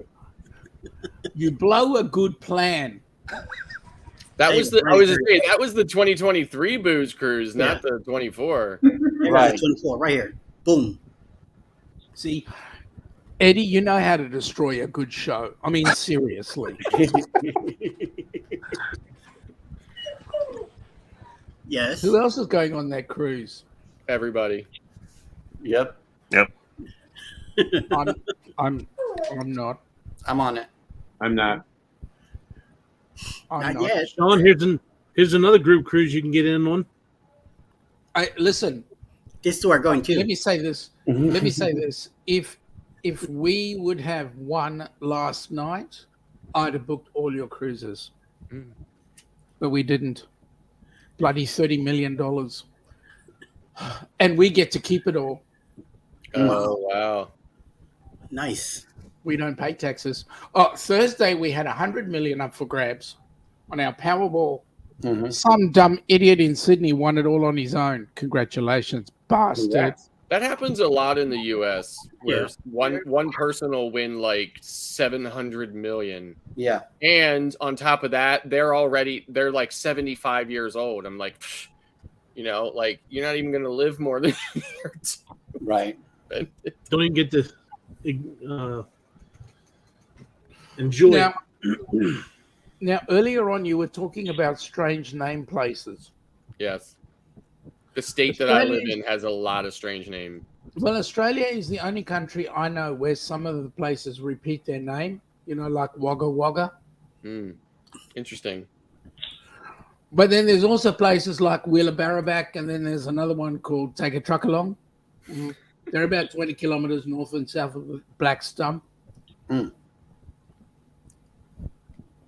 But do you have towns called intercourse? No, but we've And got one Blue called Balls. Casino. And then there's one called Batmania. Well, it was supposed to be Batmania. Yep. It was actually Melbourne. You little devils come from.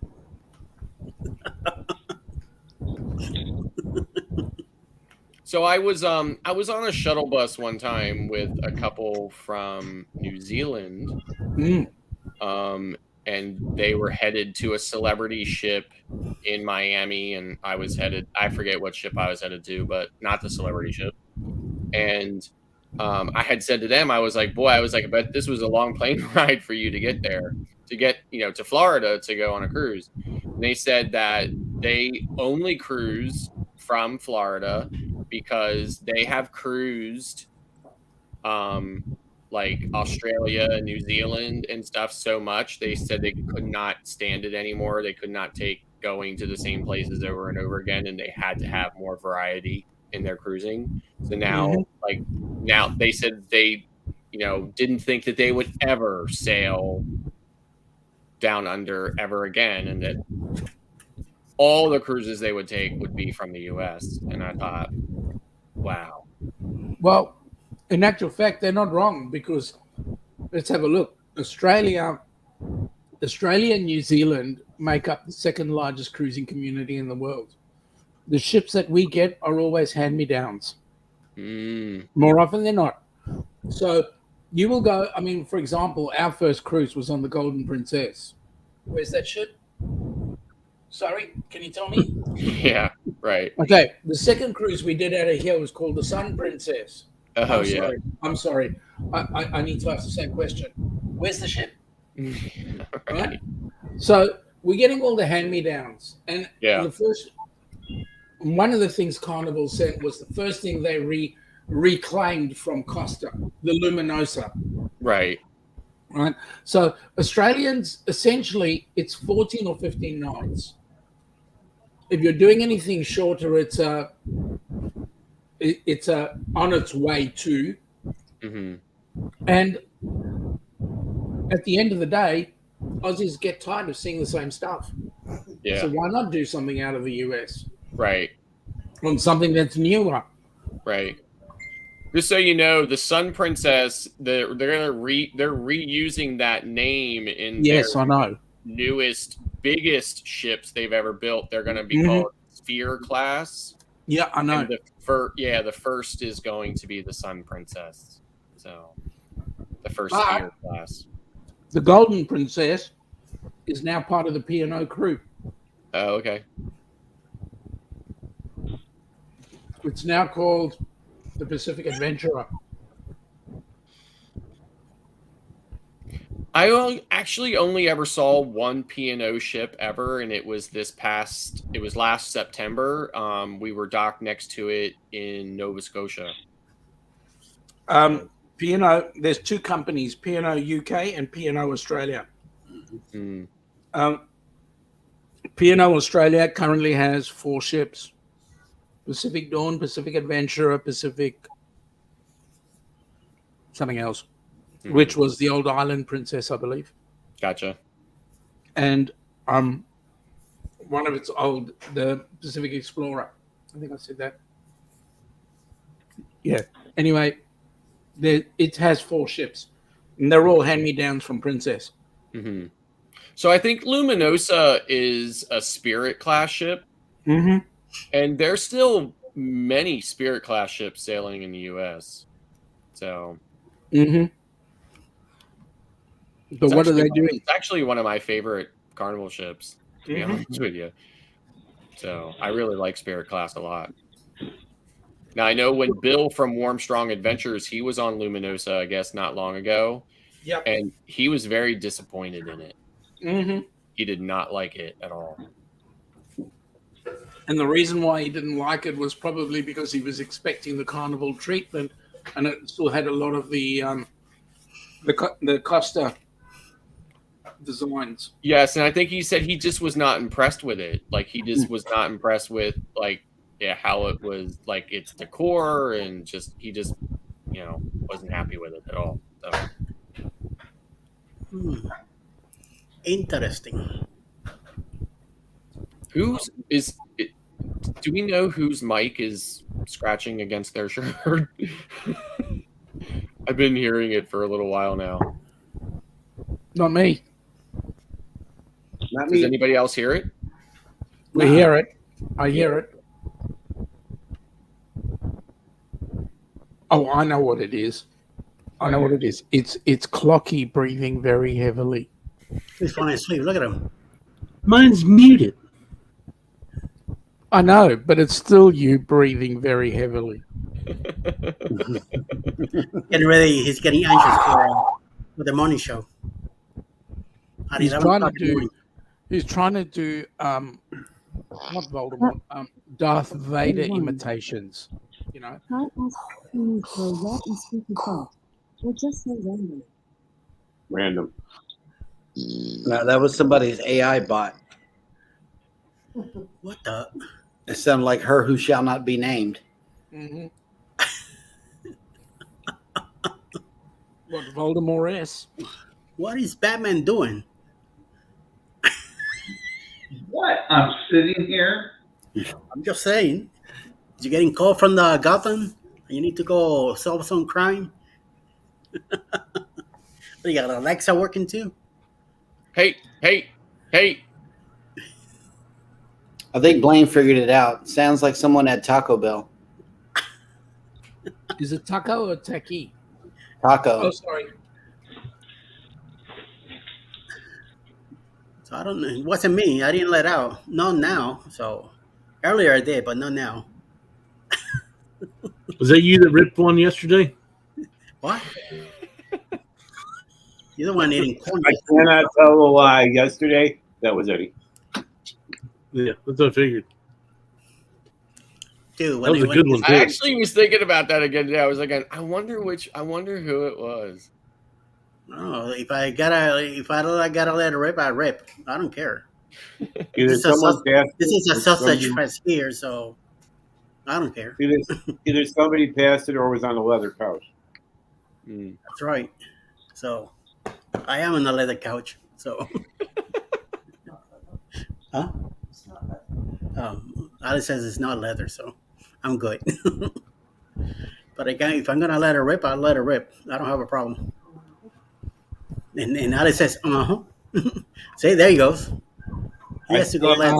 Yeah. Alice, Yes. for your information, I do have a couple of cylinders of oxygen here if you do need it. I needed it earlier. Yes. Woo! What did we have? Pizza. Yeah. Oh my God! Yeah. Did it have? Did it Well, have before the pizza. So, yeah. anchovy on it? The what? No. Did it have pineapple on it? Yes. Oh, good. That's okay. Oh my Pineapple God, in here. Eddie, you call yourself a New Yorker with pineapple on your pizza? What's wrong with you? That's blasphemy. What? No, I have to take Eddie's side on this one. Pineapple always belongs on pizza. Absolutely. Hey. Absolutely. Well, you guys aren't from Chicago, so you don't know pizza. Oh, no. You Now you're bringing that bottle of soup. Sorry. I No. want to tell you something. We guys have come down all the way from Chicago down here to tell you that you can have pineapple on a pizza. Okay? Nothing about you New Yorkers. We can handle it down here in Chicago. Thin crust, Neapolitan, pepperoni, and sausage. Perfect. That's On right. a partridge in a pear tree. Oh, sorry. Did-it-in. No, I do not. I do not like that bottle of soup that you guys serve in Chicago. I Nope. know. Like, listen, no offense, right? But Chicago really screws everything up. They screw hot dogs up, pizza up. I really feel like they should just stay the hell out of the food business. Yeah, about 90% of what we sell out of Chicago and started in Chicago has fed the rest of the country. I don't know about that, but all right. We have to agree to disagree on that one. Stockyards. Well, true. Yeah. Back in the Western, all the steaks and everything came from Chicago, way down. So yeah, through Kansas City and then to Texas. I must confess, when we did come across and we were in Texas and we were taken to the Texas Roadhouse, whatever it's called, I must confess, the steak tasted like crap, to be honest. I mean, here I am in Texas expecting steaks to be, oh my God. But all I got was, oh my God. Well, for me, there's only one steak I hate worse than Texas Roadhouse. And that is? Outback Steakhouse. Oh. I hate Outback Steakhouse. Cannot stand it. It's all the rage. A lot of other people really like it. And I always tell people, it's not really Australian, right? Correct. Because I went into an Outback restaurant in Tampa, and there was a map of Australia. And what did they put right in the middle of the map? Cairns. Now, if anybody knows Australia, Cairns is right at the top. Gotcha. Not right in the middle of the map. I mean, serious.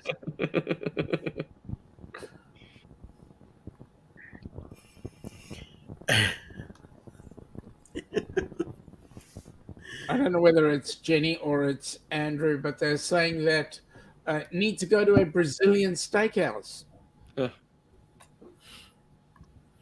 Yeah.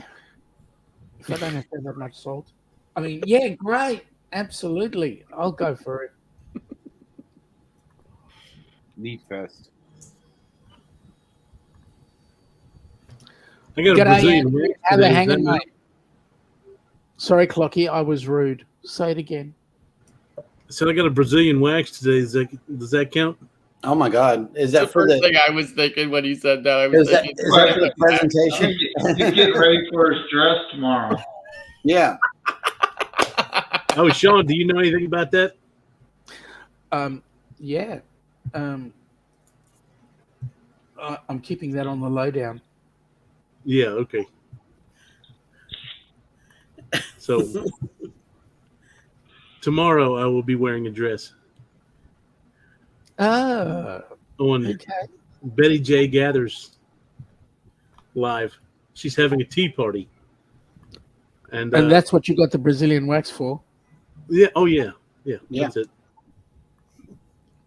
So when you come on the cruisathon for the Helping Hands for Cruising cruisathon, you must come in a pair of budgie smugglers.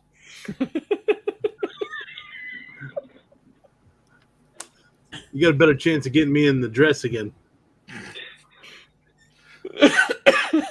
What's wrong with the budgie smugglers? Come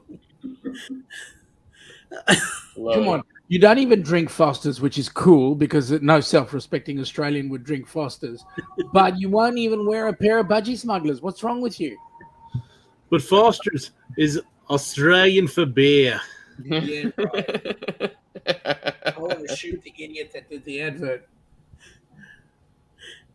I always think to myself, I cannot believe these companies like Foster's and Outback cannot find somebody with a better fake Australian accent to do their TV commercials and stuff than the ones that they have found. Because, I mean, even a dumb American knows that that's not really an Australian narrating that commercial.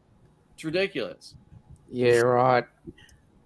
Unless they picked an Aussie that's been living in the country for 3,000 years, like, I don't know, Raisinets? What's Raisinets? Raisinets. I think it's chocolate-covered raisins. Yeah, it's chocolate-covered raisins. Yeah. Oh my God! Who would put fruit in chocolate? They don't have Raisinets in Australia? Nah. Wow. Nah. There you go. We had a big candy discussion the other day. Are there any American candies that are sold in Australia? Well, we got Costco's that sells a bucket load of your stuff. We've got an American, what do they call themselves? They're like an American. Well, okay, so let's bring it back to basics. Hershey's you'll get, but Hershey's comes by a different name. Yeah, Blaine's seen me in Smugglers. You will get Cadbury's here, but it's the Australian New Zealand version. It's not the US version. You don't get. You'll get Nestle here as well. You call them Nestles, I think. So they're here as well as an international company, but you'll find that Australian chocolate tends to be very sweet. Less sweet in South Africa. I tried some of your chocolate, and all your chocolate was a sugar overload. So I know a lot of Europeans don't like our chocolate because they think that our chocolate tastes like vomit. Well, I mean, the reason why our chocolate tastes that way is because Milton Hershey created the recipe that's sold in the U.S. and it used soured milk. Right. Well, there's like some type of chemical. It's like an acid or something like that too that Hershey puts in. I live 20 minutes from Hershey, and I used my first job out of college was with Hershey Chocolate USA. It was in IT, but I worked in the chocolate factory, so fixing the computers and the networks and stuff. So, but in any event, there is a chemical that they put in our chocolate that we're used to, and we don't even notice it, but Europeans notice it right away and can't stand it. yeah, and we'll pick it as well. Also, you guys use you don't use sugar cane as your sweetener. You use corn syrup, Right. Yeah. Yep. High fructose corn syrup. It's in and everything. that makes a difference too. Right. See, like I'm sure this is the same in Australia as it is in Canada. See, Mike over there, he's got ketchup in his refrigerator right now that has 4 ingredients. The ketchup in my refrigerator has 39 ingredients. Right. Yeah. Well, let me put you out of your misery. I don't have ketchup. I have tomato sauce. Gotcha. Yep. What sauce? Tomato sauce on a pie. Yep. Pie. I bet it still only has a couple ingredients in it, though, right? Right. Just 1 or 2, and none of them are Vegemite. And when you have tomato sauce on your pie, not only do you have it on the pie, but it is actually infused in the pie as well. Yep. And to us, a pie is something you hold in your hand, Hmm. not a dirty big fat plate that you cut up in segments. And the great sausage rolls. Eddie, here comes trouble. Oh my God. Oh, wow. Yep, Tim Tams. I did hear the link. They were speaking about Australian beer. The only Australian beer I will ever drink is either Cooper's or Tooheys. Oh no, Cooper's is not a bad drop. Or Tooheys is not a bad drop either. No. Um, And then you got Quad X. Cooper's is a South Australian beer. Tooheys comes from northern New South Wales. There are some really nice beers that come out of Tasmania. One of them is called Jim Squires. Or James Bogues is also not a bad drop that comes out of Tassie. And then the Japanese have gone and bought a bucket load of Australian beer companies, breweries. And yeah, what can I say? It is what it is. A lot of microbreweries happening here now. There's a lot here too. I mean, a lot. My 2 favorite beers are from Mexico. Dos Equis and Corona. Yep. I've been drinking Corona a lot lately just because I'm boycotting Anheuser-Busch. Yeah. Blaine, don't knock it. Kangaroo burgers are absolutely amazing. Are they? Yeah. And more importantly, kangaroo steak is absolute yum. You got to cook it very, very rare. Interesting. Kangaroo steak, kangaroo burgers, kangaroo sausages. Roo is just awesome. The craziest thing I ever had was antelope. Antelope. Being ex-South African, we used to go hunt for that stuff, and that was amazing. Yeah, it was pretty good. Yeah. You got to try ostrich meat as well. Yep. How big is the kangaroo sausage? Don't get personal. Leave your sausage alone. God, you rude mongrel bastard, Clocky.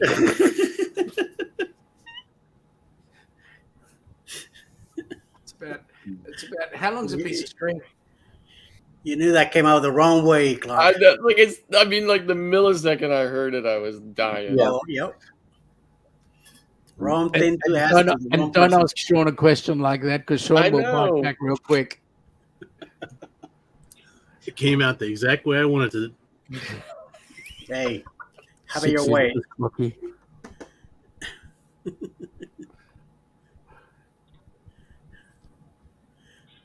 G'day, Rob from Cruising on the High Seas and Travel. No, thank you, Blaine. I bet you the clock's one of his favorite meals right there. Yep.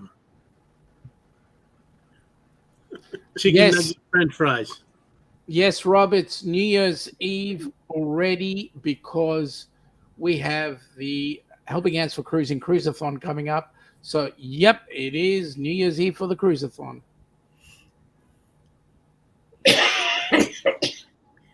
Yeah, I'd agree with that, Blaine. I'd agree with that.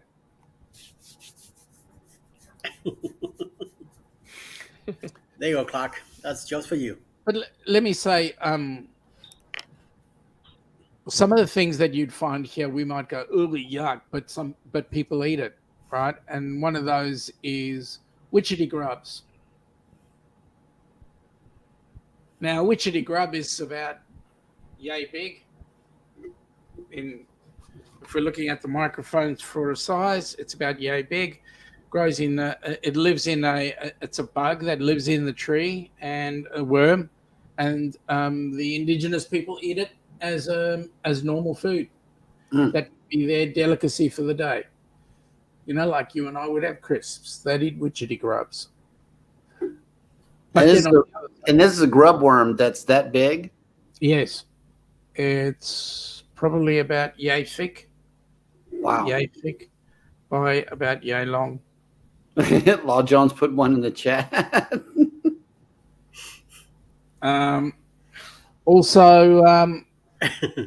Also something that you really want to try for those of you that are seafood nuts, try a Moreton Bay bug. Mm-hmm. Now, Ross would agree Moreton Bay bugs are absolutely scrumptious. Mm-hmm. Yep.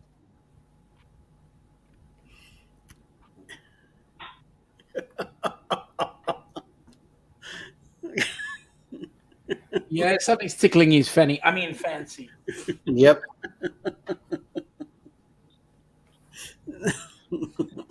I got somebody sending me pictures, and I looked down, and yeah, it was a good one. Ding. Yeah, I've got somebody trying to ring me, and that didn't work. Thank you, Jeremy. I could hear the horns of the cars, because somebody's now moving and they're going, man. Yeah, out there. Yeah. Yes, all night long. Yep. You get used to it after a while. Yeah. It's like white noise for people who live there. Mm-hmm. Yeah, you hear so much that you don't like nothing happened. Yep. I think it's funny, actually, people who live there and they travel, some of them actually have to take that with them as like a sound effect on their phone. The white noise, because it's like the city sounds. They have to play them when they're away because they can't sleep because it's too weird. Not me. I like the dead silence of the interior room on a cruise ship.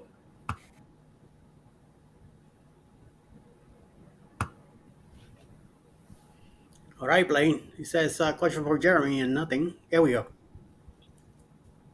Okay, so we don't know what it looked like because we didn't see it. Our grandkids did.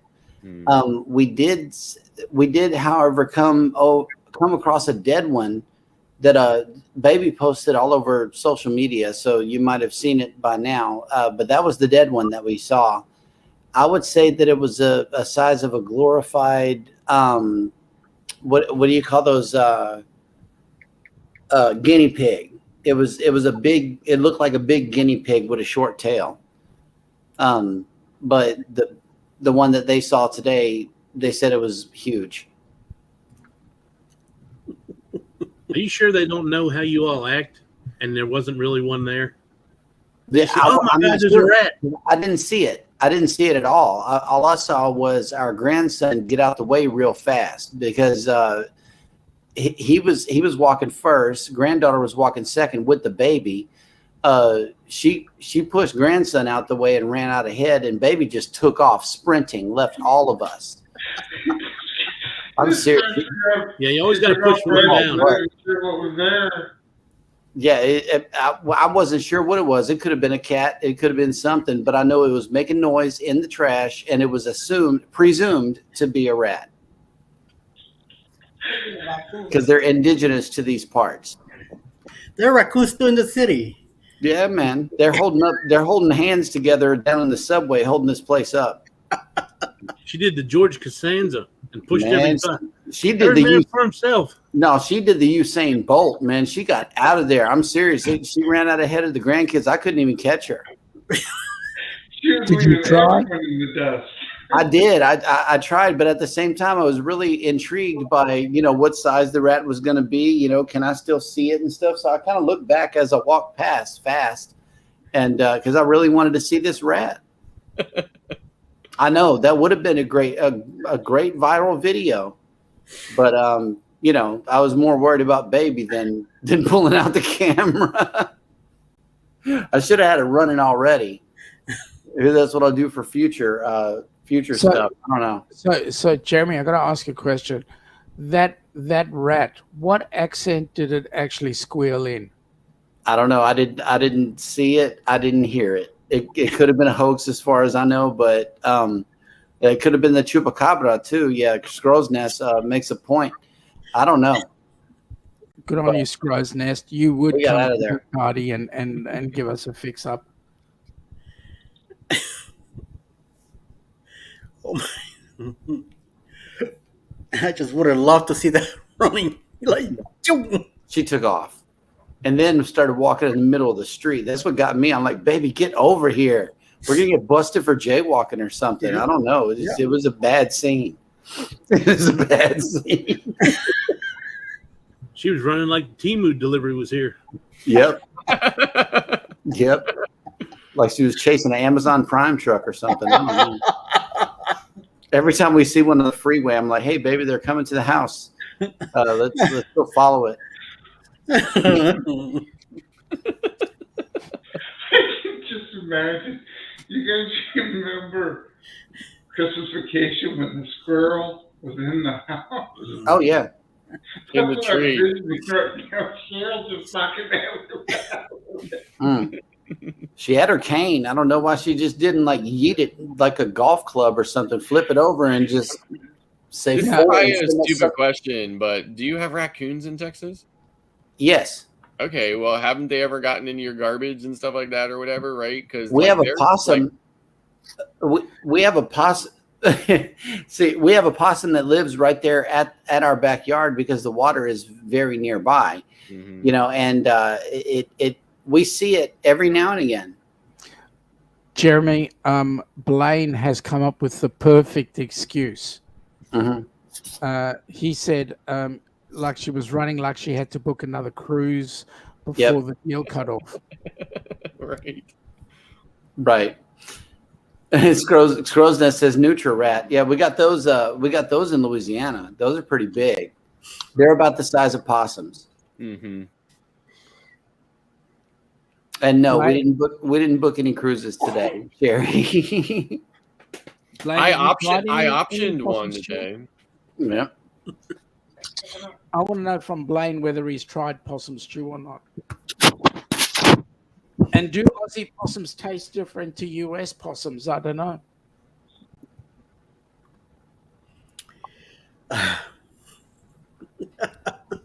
What? Never catch me eating possum stew. No. Hey, we call that roadkill here. Yeah. Yeah. There was a place in Houston that got busted for selling raccoon meat. It was like this car wash, but they also sold barbecue. And somebody did find out that they were selling raccoon meat as Texas barbecue. They're like gas station sushi.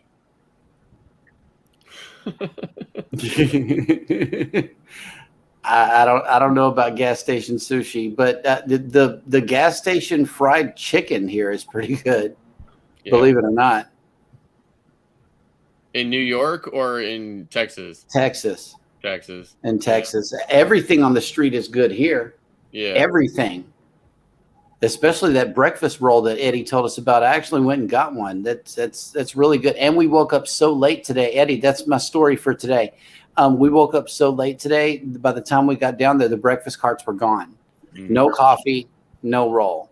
Because I wanted to get the sausage one today and compare it to the bacon. Yeah, it's a weekend too. It's just Monday through Friday. Oh, okay. It's usually a Monday through Friday thing for the people who are going to work and stuff. Right. So, yeah. Okay. I'll be sure to get back down there Monday though, because I know that roll sandwich is very, very good.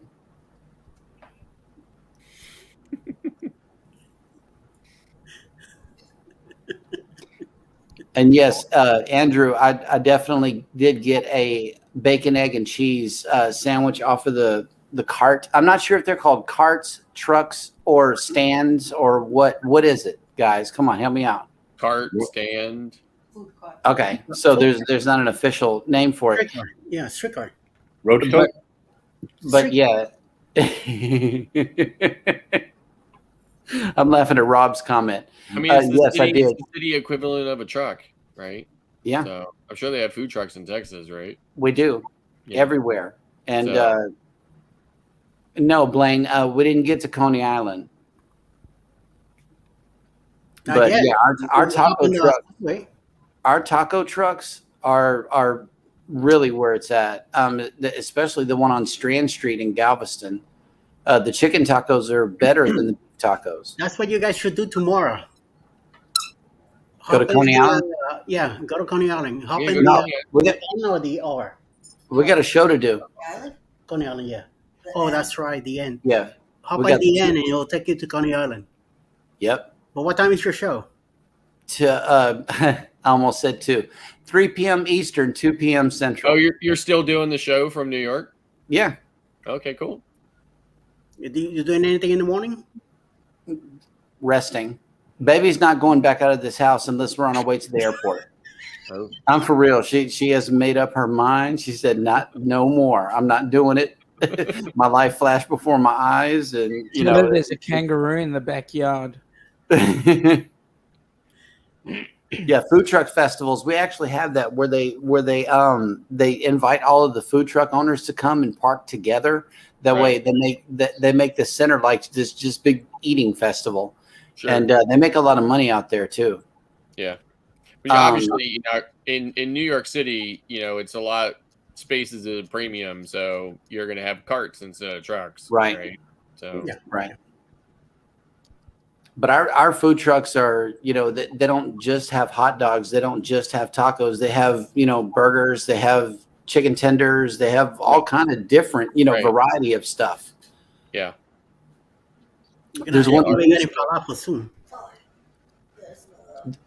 There's one in Houston that sells a hamburger with an actual piece of ham on it. It still has the burger patty, but they went ahead and put a piece of ham on it.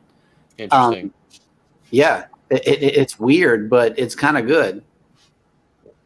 We have a place in Chicago. It's a cupcake truck, and they actually make a spaghetti and meatballs cupcake and a meatloaf cupcake with mashed potatoes as a frosting.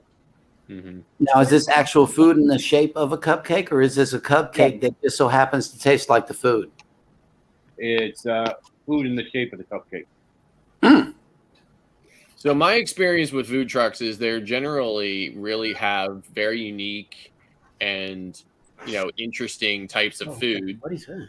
There's a lot of food trucks around the National Mall in Washington, D.C., and Right. you know, I like to go and visit them and get the different stuff. Right. Where I live, we also have a lot of food trucks, but like everything else here, they suck.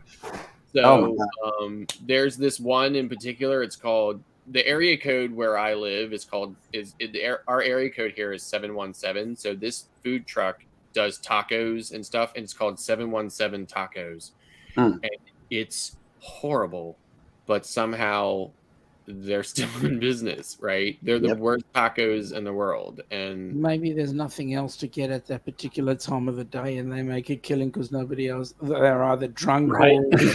or Lack of options.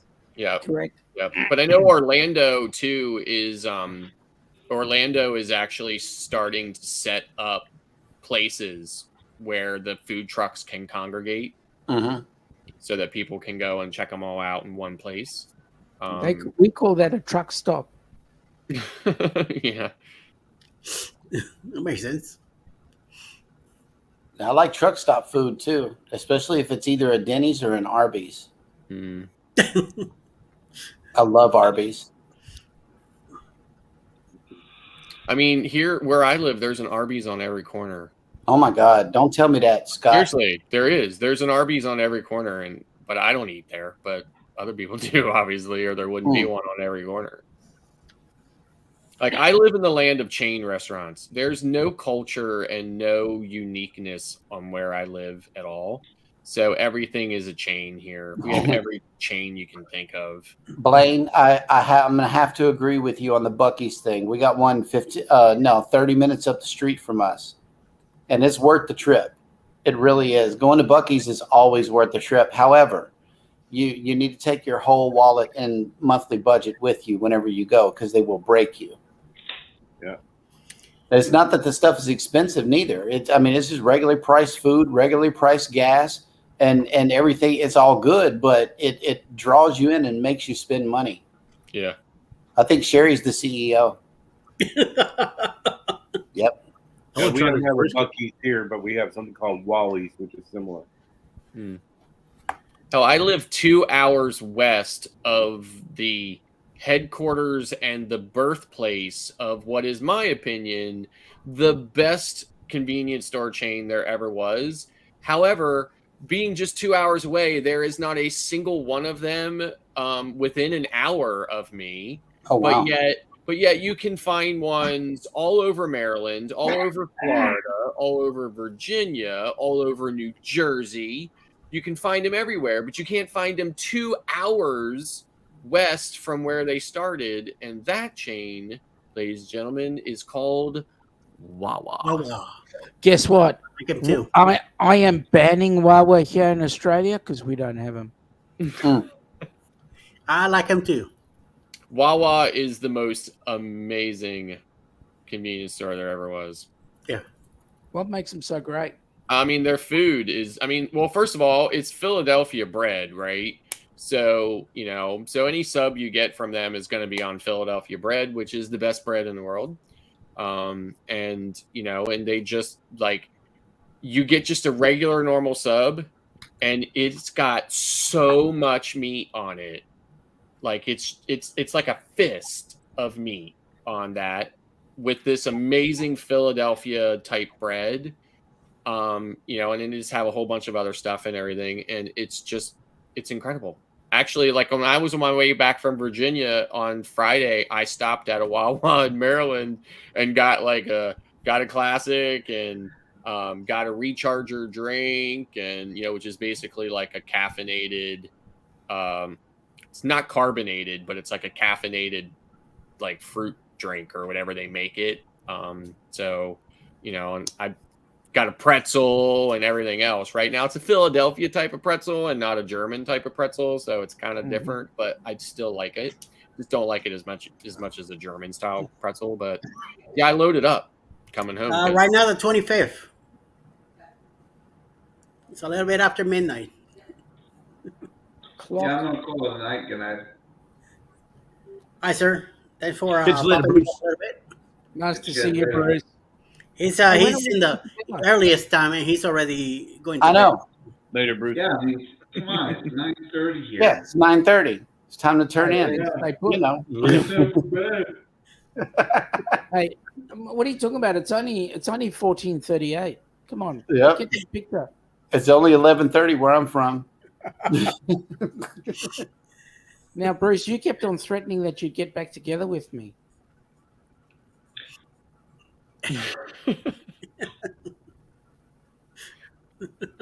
He's still threatening.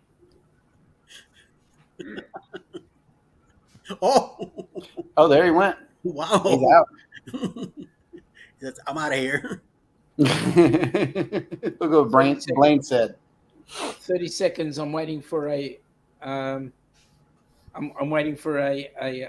message on Messenger. Right. Let's get together. Well, you guys did. Yep. Got to get prepared here. Oh my god.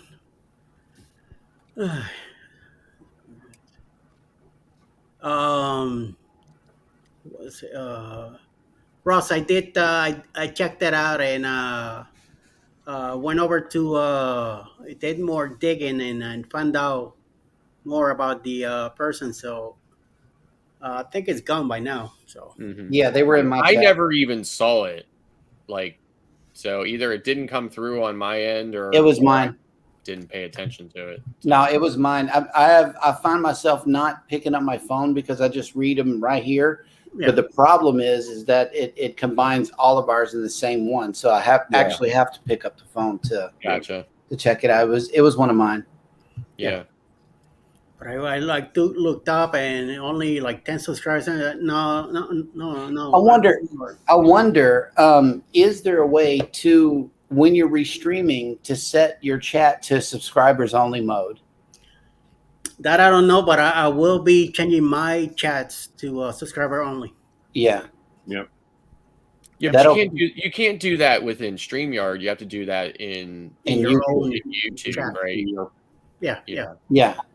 And by the way, I set up the membership today, so I only have one type of membership for my channel.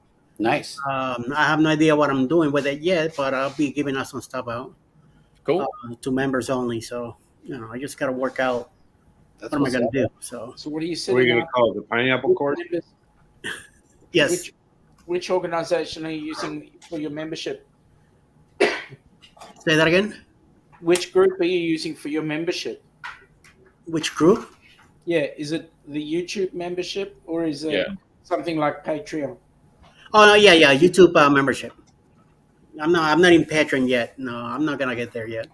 I'm not. I gotta learn some more how to what to do, and I gotta do something extra for members now and stuff like that. I can't find enough time to edit just a standard vlog for my channel. There's no way I could support unique content for memberships and stuff. And that's where I'm at too. It's like, what am I going to do for members? I don't have any members only content. Yeah. I have some content that I was going to put out, but Clocky, be careful of your content, mate. Well, I mean, it all depends on what they're willing to pay and all.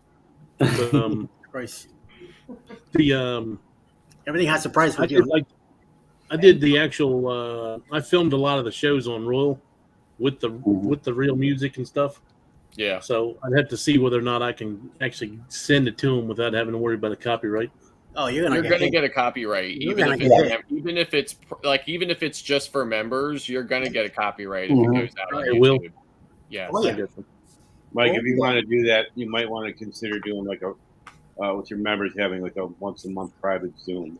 Hey, put up Blaine's comment down at the bottom, Eddie.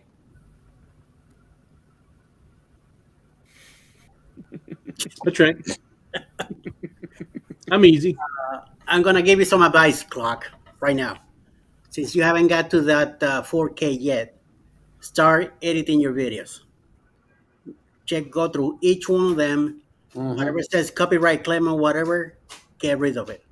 Make sure that you switch the music, you clean it up, or whatever they're telling you in that little detail box.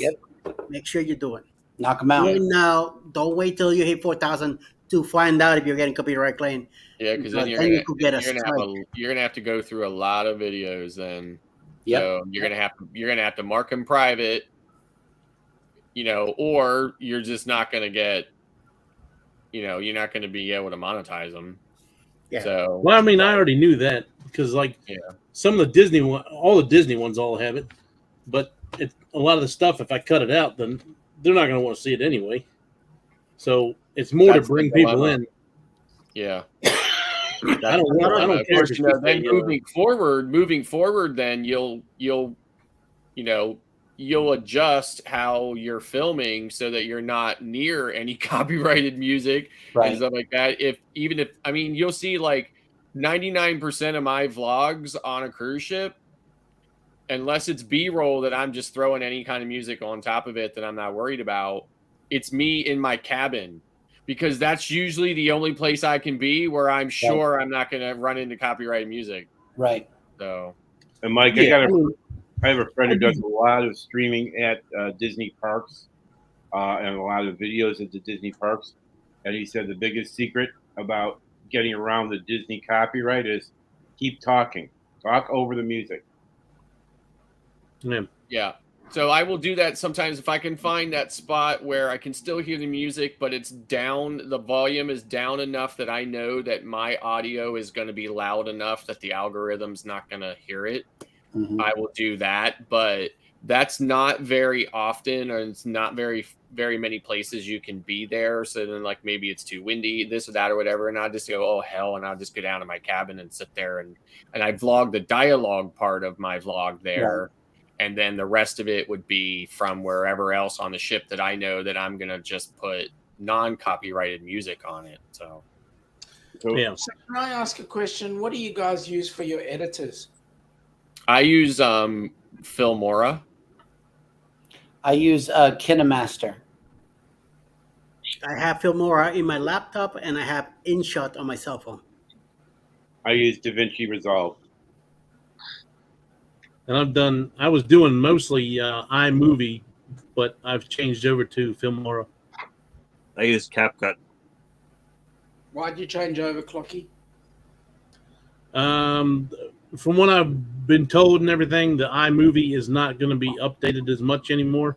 No. And I was starting to have glitches where my films were like stuttering when they go through. Mm-hmm. And on top of that, I'd load a video onto it, and the whole thing would crash, and I'd have to reset my whole computer and then start back over again. Plus, iMovie is super limited. Sorry, Apple have got a new replacement for iMovie that they're bringing out. That's what I was told. So depending upon what it is, I may go over to that. I'm using the free version of. Actually, no, I did pay the. I think I did pay the year thing for Filmora, but. I mean, I bought a lifetime license. I bought 2 lifetime licenses from Filmora for $69 each, and they're lifetime licenses. And there was a scandal with them a little bit ago where even though you bought a perpetual license, you were not going to get the next. You were only going to get certain versions, but you weren't going to like just be able to get them forever. And there was this big, huge scandal. And there's this big YouTuber. His name is Daniel. Oh God, I can't remember his last name. Anyway, he's a really big YouTuber, and he used to have a partnership with Filmora, and they terminated their partnership long ago, but he has a lot of Filmora content out there. And then he started talking about how Filmora would not allow these people with these perpetual licenses to update to the latest version, which was 12. Mm-hmm. And he did like a, hey, come on, Filmora, you got to do better than this kind of video. And they attacked him. Like, they used their pool on YouTube to get his video shut down and get his channel suspended. And it was this big, huge stink. And in the end, before they did all that, though, they reached out to him and asked him if he wanted to partner again. And it was he said, well, send over the partner agreement. And in the partner agreement, it said he had to take down his video where he was slamming them for not allowing people to update on perpetual licenses. So then he refused to do it, and then they had his channel banned and everything else. And then he was able to hire a lawyer and work through all that and get his channel back. And now he promotes DaVinci Resolve. But through that entire scandal, I got an email from Wondershare, which is the company that makes Filmora, and said, congratulations, you're now eligible. Oh my God. Version 12.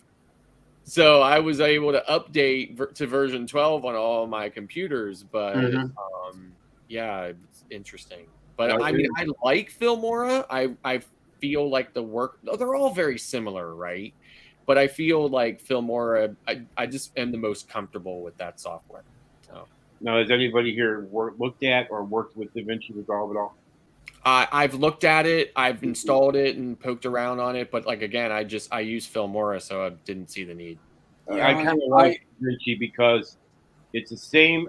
I have the free version of it, but the free version and the paid version are really similar, except for just a few minor features. But it's basically what the television studios and film studios are using. And they give out their software for free because they make their money on the hardware. Yeah. But it's got the full Fairlight color correction. It's got the sound correction.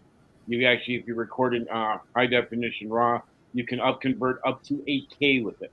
Yeah. So it's actually pretty good. And I've been using it now about 2 years, and I do a lot of my corporate videos with it. Yeah. Yeah, it's a good piece of software. Like I said, I was just already invested in Filmora, so. Right. Power director. All right. Well, I'm going to head out, guys. Have a great rest of the night. Okay. Have a good one. Hey, Ross. I have to get my rest and get up on time so I can see clock show it off. Yeah. The vision is killing for me. I need to be at work by 7 a.m. tomorrow morning, so I'm going to call it quits and spend time with my bride. I've got a few things that I need to do. Clocky, mate, like I said, the vision is killing me. You'll find budgie smugglers are much more comfortable. Folks, have a top night. See you, John. Good night. Nice, John. Shalom, shalom. Shalom. So right, Daniel Battelle or Badel or whatever his name is. Yeah, I mean, I really like his videos. I mean, he does some really great content, how-to videos and stuff. Mhm. So I definitely watched a few of his Filmora videos on getting like the optimum settings for exporting to YouTube and stuff. So, but that's when I used to export. I used to export from Filmora straight to YouTube. Now I export out as a standalone file and upload it later. Yep. So. Yeah, Blaine has a question for you, Mike. No earrings and no nail color, and the dress is I can't tell you. It's a surprise. Oh man, You'll have to tune in till tomorrow. No, I think the stash will give him singular distinction. yes, and the hat and the glasses have to come along with the whole package. That's what we're used to seeing. Is that going to happen? It's not this hat. Not I got that a different hat. I got a different hat for it. But you cannot listen. If you cannot be in that seat, because then we can't see anything. You've got to sit in that white chair, and I notice you have a lot of stuff piled up in that chair back there, which would make it very difficult for you. That's to just a sit book in. bag. Yeah. So there you go. Brand new book bag for Perfect. traveling. Nice. Perfect. Is the dress inside there? No. It's probably hanging wouldn't up. fit. It's probably hanging up in a garment bag, fresh from the cleaners. Right, yeah, all dressed up and ready to go. Yep. We put them in the morning and roll with it. Yep. Big hat, I assume. Yeah, he has to have the big hat. I hope it's a tea party. You gotta have it. I may have a big hat. Well, not a baseball cap. It has to be a hat. And this is going to be on Betty's channel, right? That's Yes. correct. What time? 11 o'clock. I know what I'm going to be doing at 11 o'clock tomorrow. Yeah. Is she on Eastern? And then, yeah, Eastern, right? Okay. She lives in Tampa, so. Okay. That'll work. Oh yeah. That's a good question. I'm debating on it. Mm. I have I thought about it. Yeah, you got some plastic bags you can put in there. I love it. Well, I mean, I fill it out almost myself. So, Oh, okay. we'll see what happens. He's talking like a true fitter. Oh man. Crazy. Well, should we wrap it up? It's been 3 hours. Yeah. Mr. Clock, you're the one who has to be up earlier, and all of us to do makeup and everything. There would be no makeup involved. Hey, you gotta get cleaned up. You gotta take that mud off your face.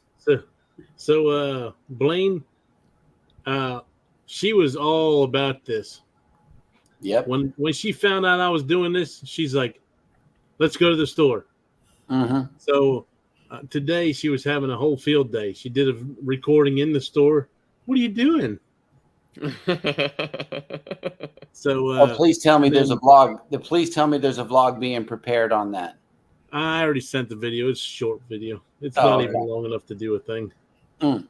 I was gonna try to do something and show different dresses and stuff, but we went to the first store. They didn't even have any. that would fit my big ass. Mhm. And then we ended up going to Walmart and finding a couple. Nice. But to put my face on. What Gotta are put you face talking on. about, Randy? This is natural beauty. Oh, beauty.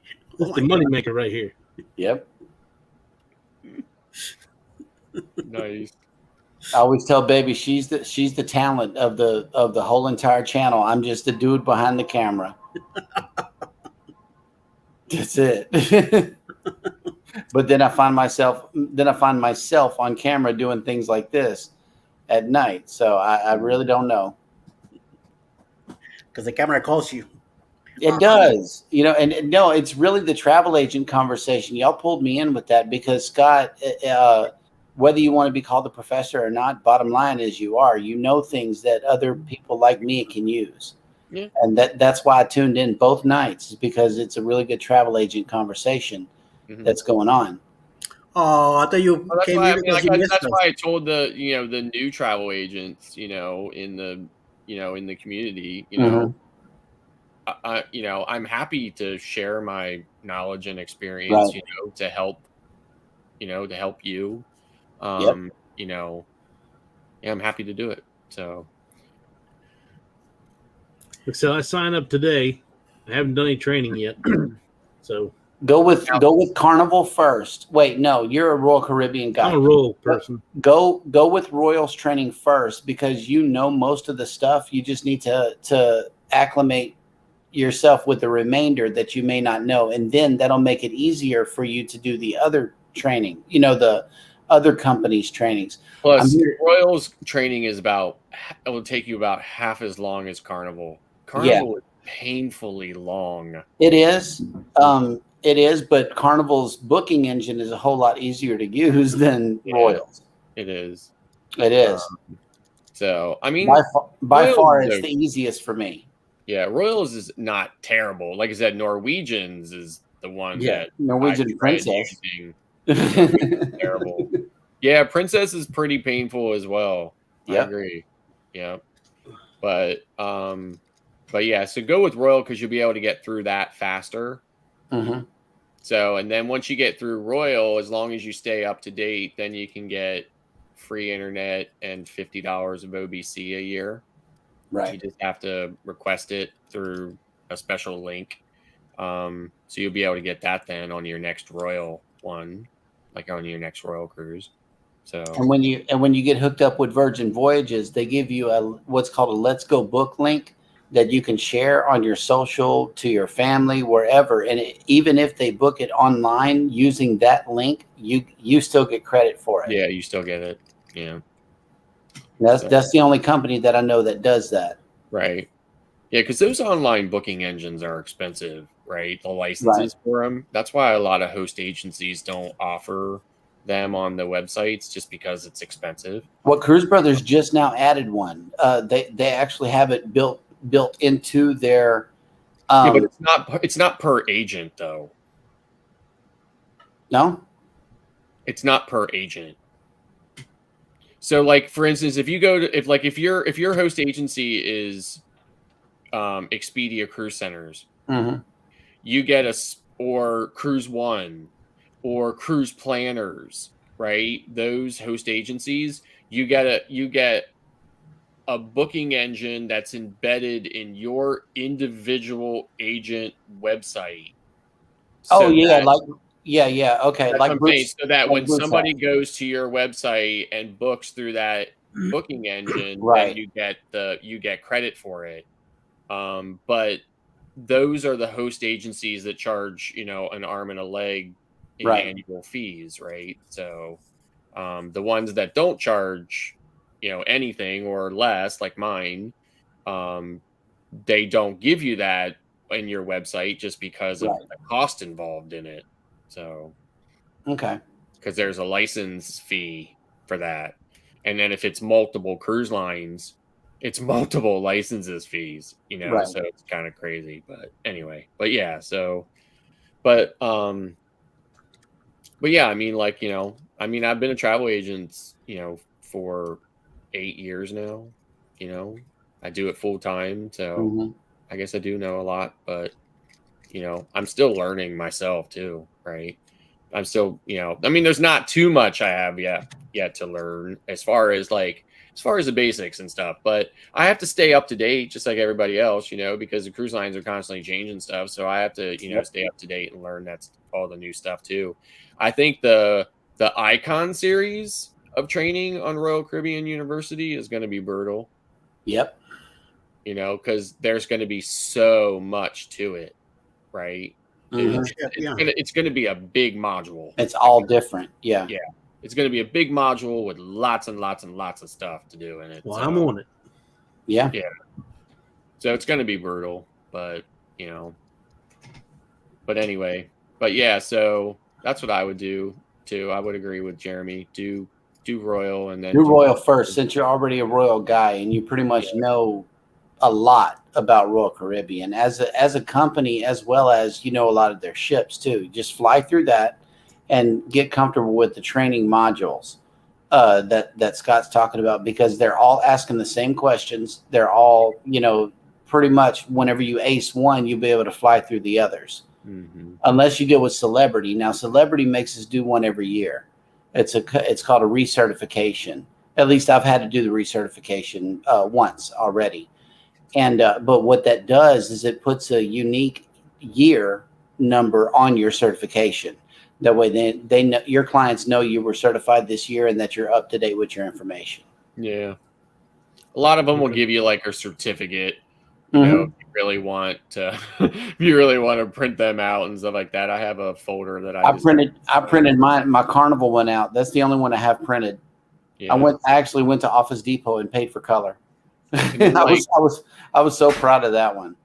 Disney College of Knowledge and stuff, like when I finished their initial one, they sent me an actual printed out one along with like a replica of one of the original Walt Disney World animation, like like artist, I think it was Pluto or something like that or whatever. Nice. And it was signed and stuff like that. That you get that from the initial graduation.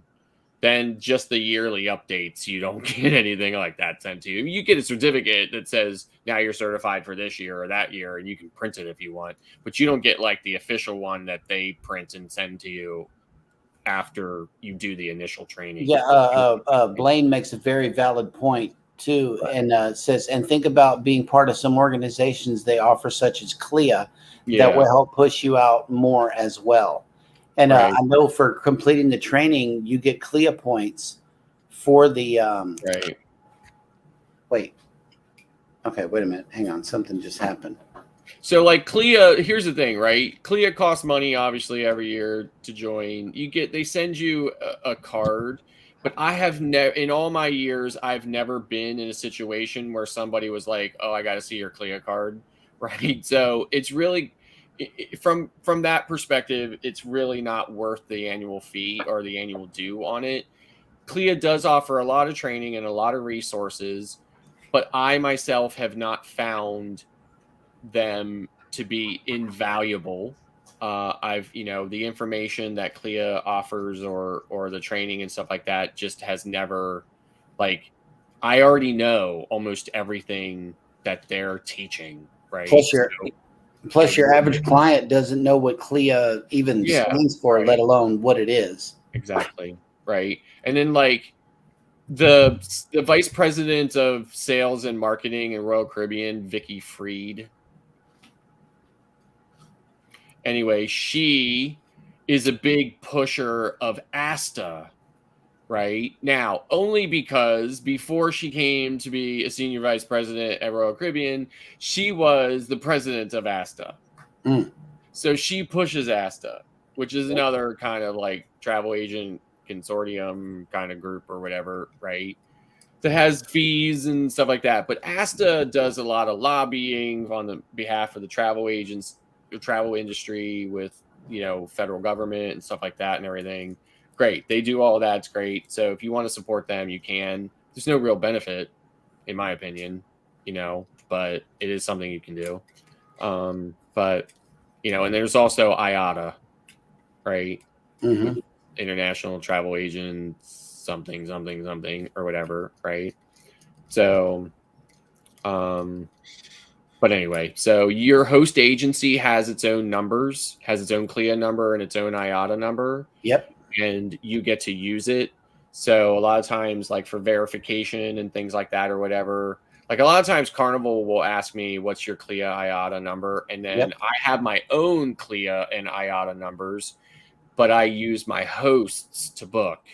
Right. So I have to give them KHM's CLIA and IATA number. So you will need it often. Blaine makes a point. Whenever you call the cruise line, they're going to ask you for it. So either put it on a post-it by your monitor or whatever, but keep it handy.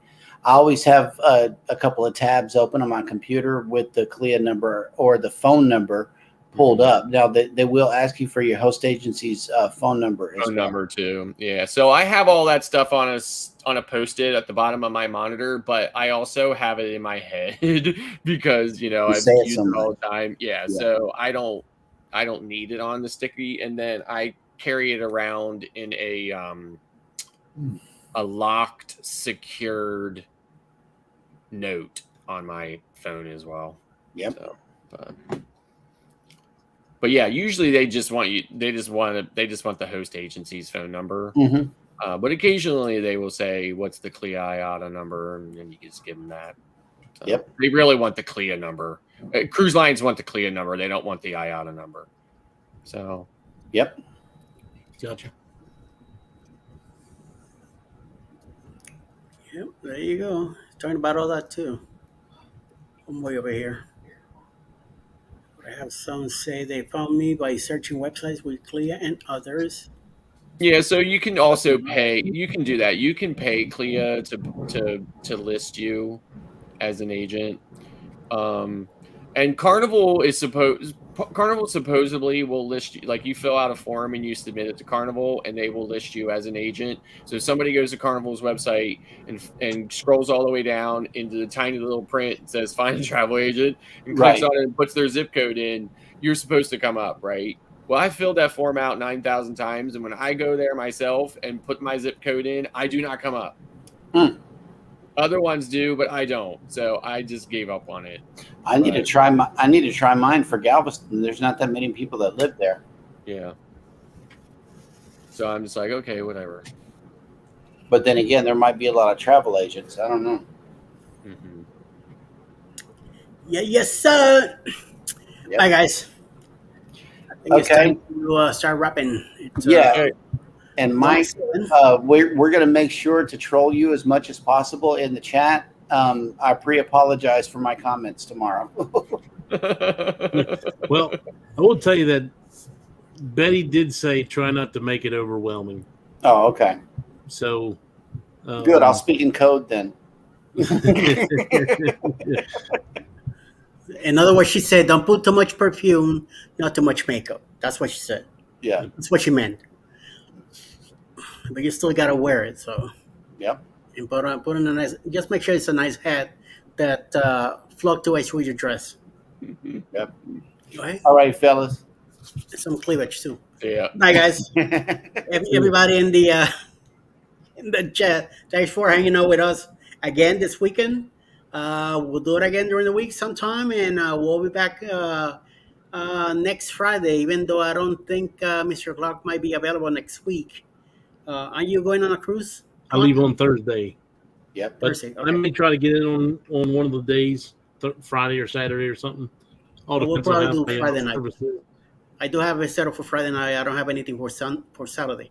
So Friday night, definitely we could do something, okay? Okay. So we'll see when you try. Everybody have a great night. Enjoy the rest of the evening, on the night, the morning, I should say. Right. And then have a great Sunday. So whatever you do, and we'll be back 3:00 in the afternoon. Mr. Jeremy will have a show 3:00 with Cruising is Fun Anytime and JNS Adventures. Yep. And I think Clark should be on at 7 p.m. tonight. And we'll be back and see what happens. All right. So everybody enjoy the rest of your evening. Yep. We'll talk to you soon. stay out of trouble. I don't have any money for bail, so I don't know what to do.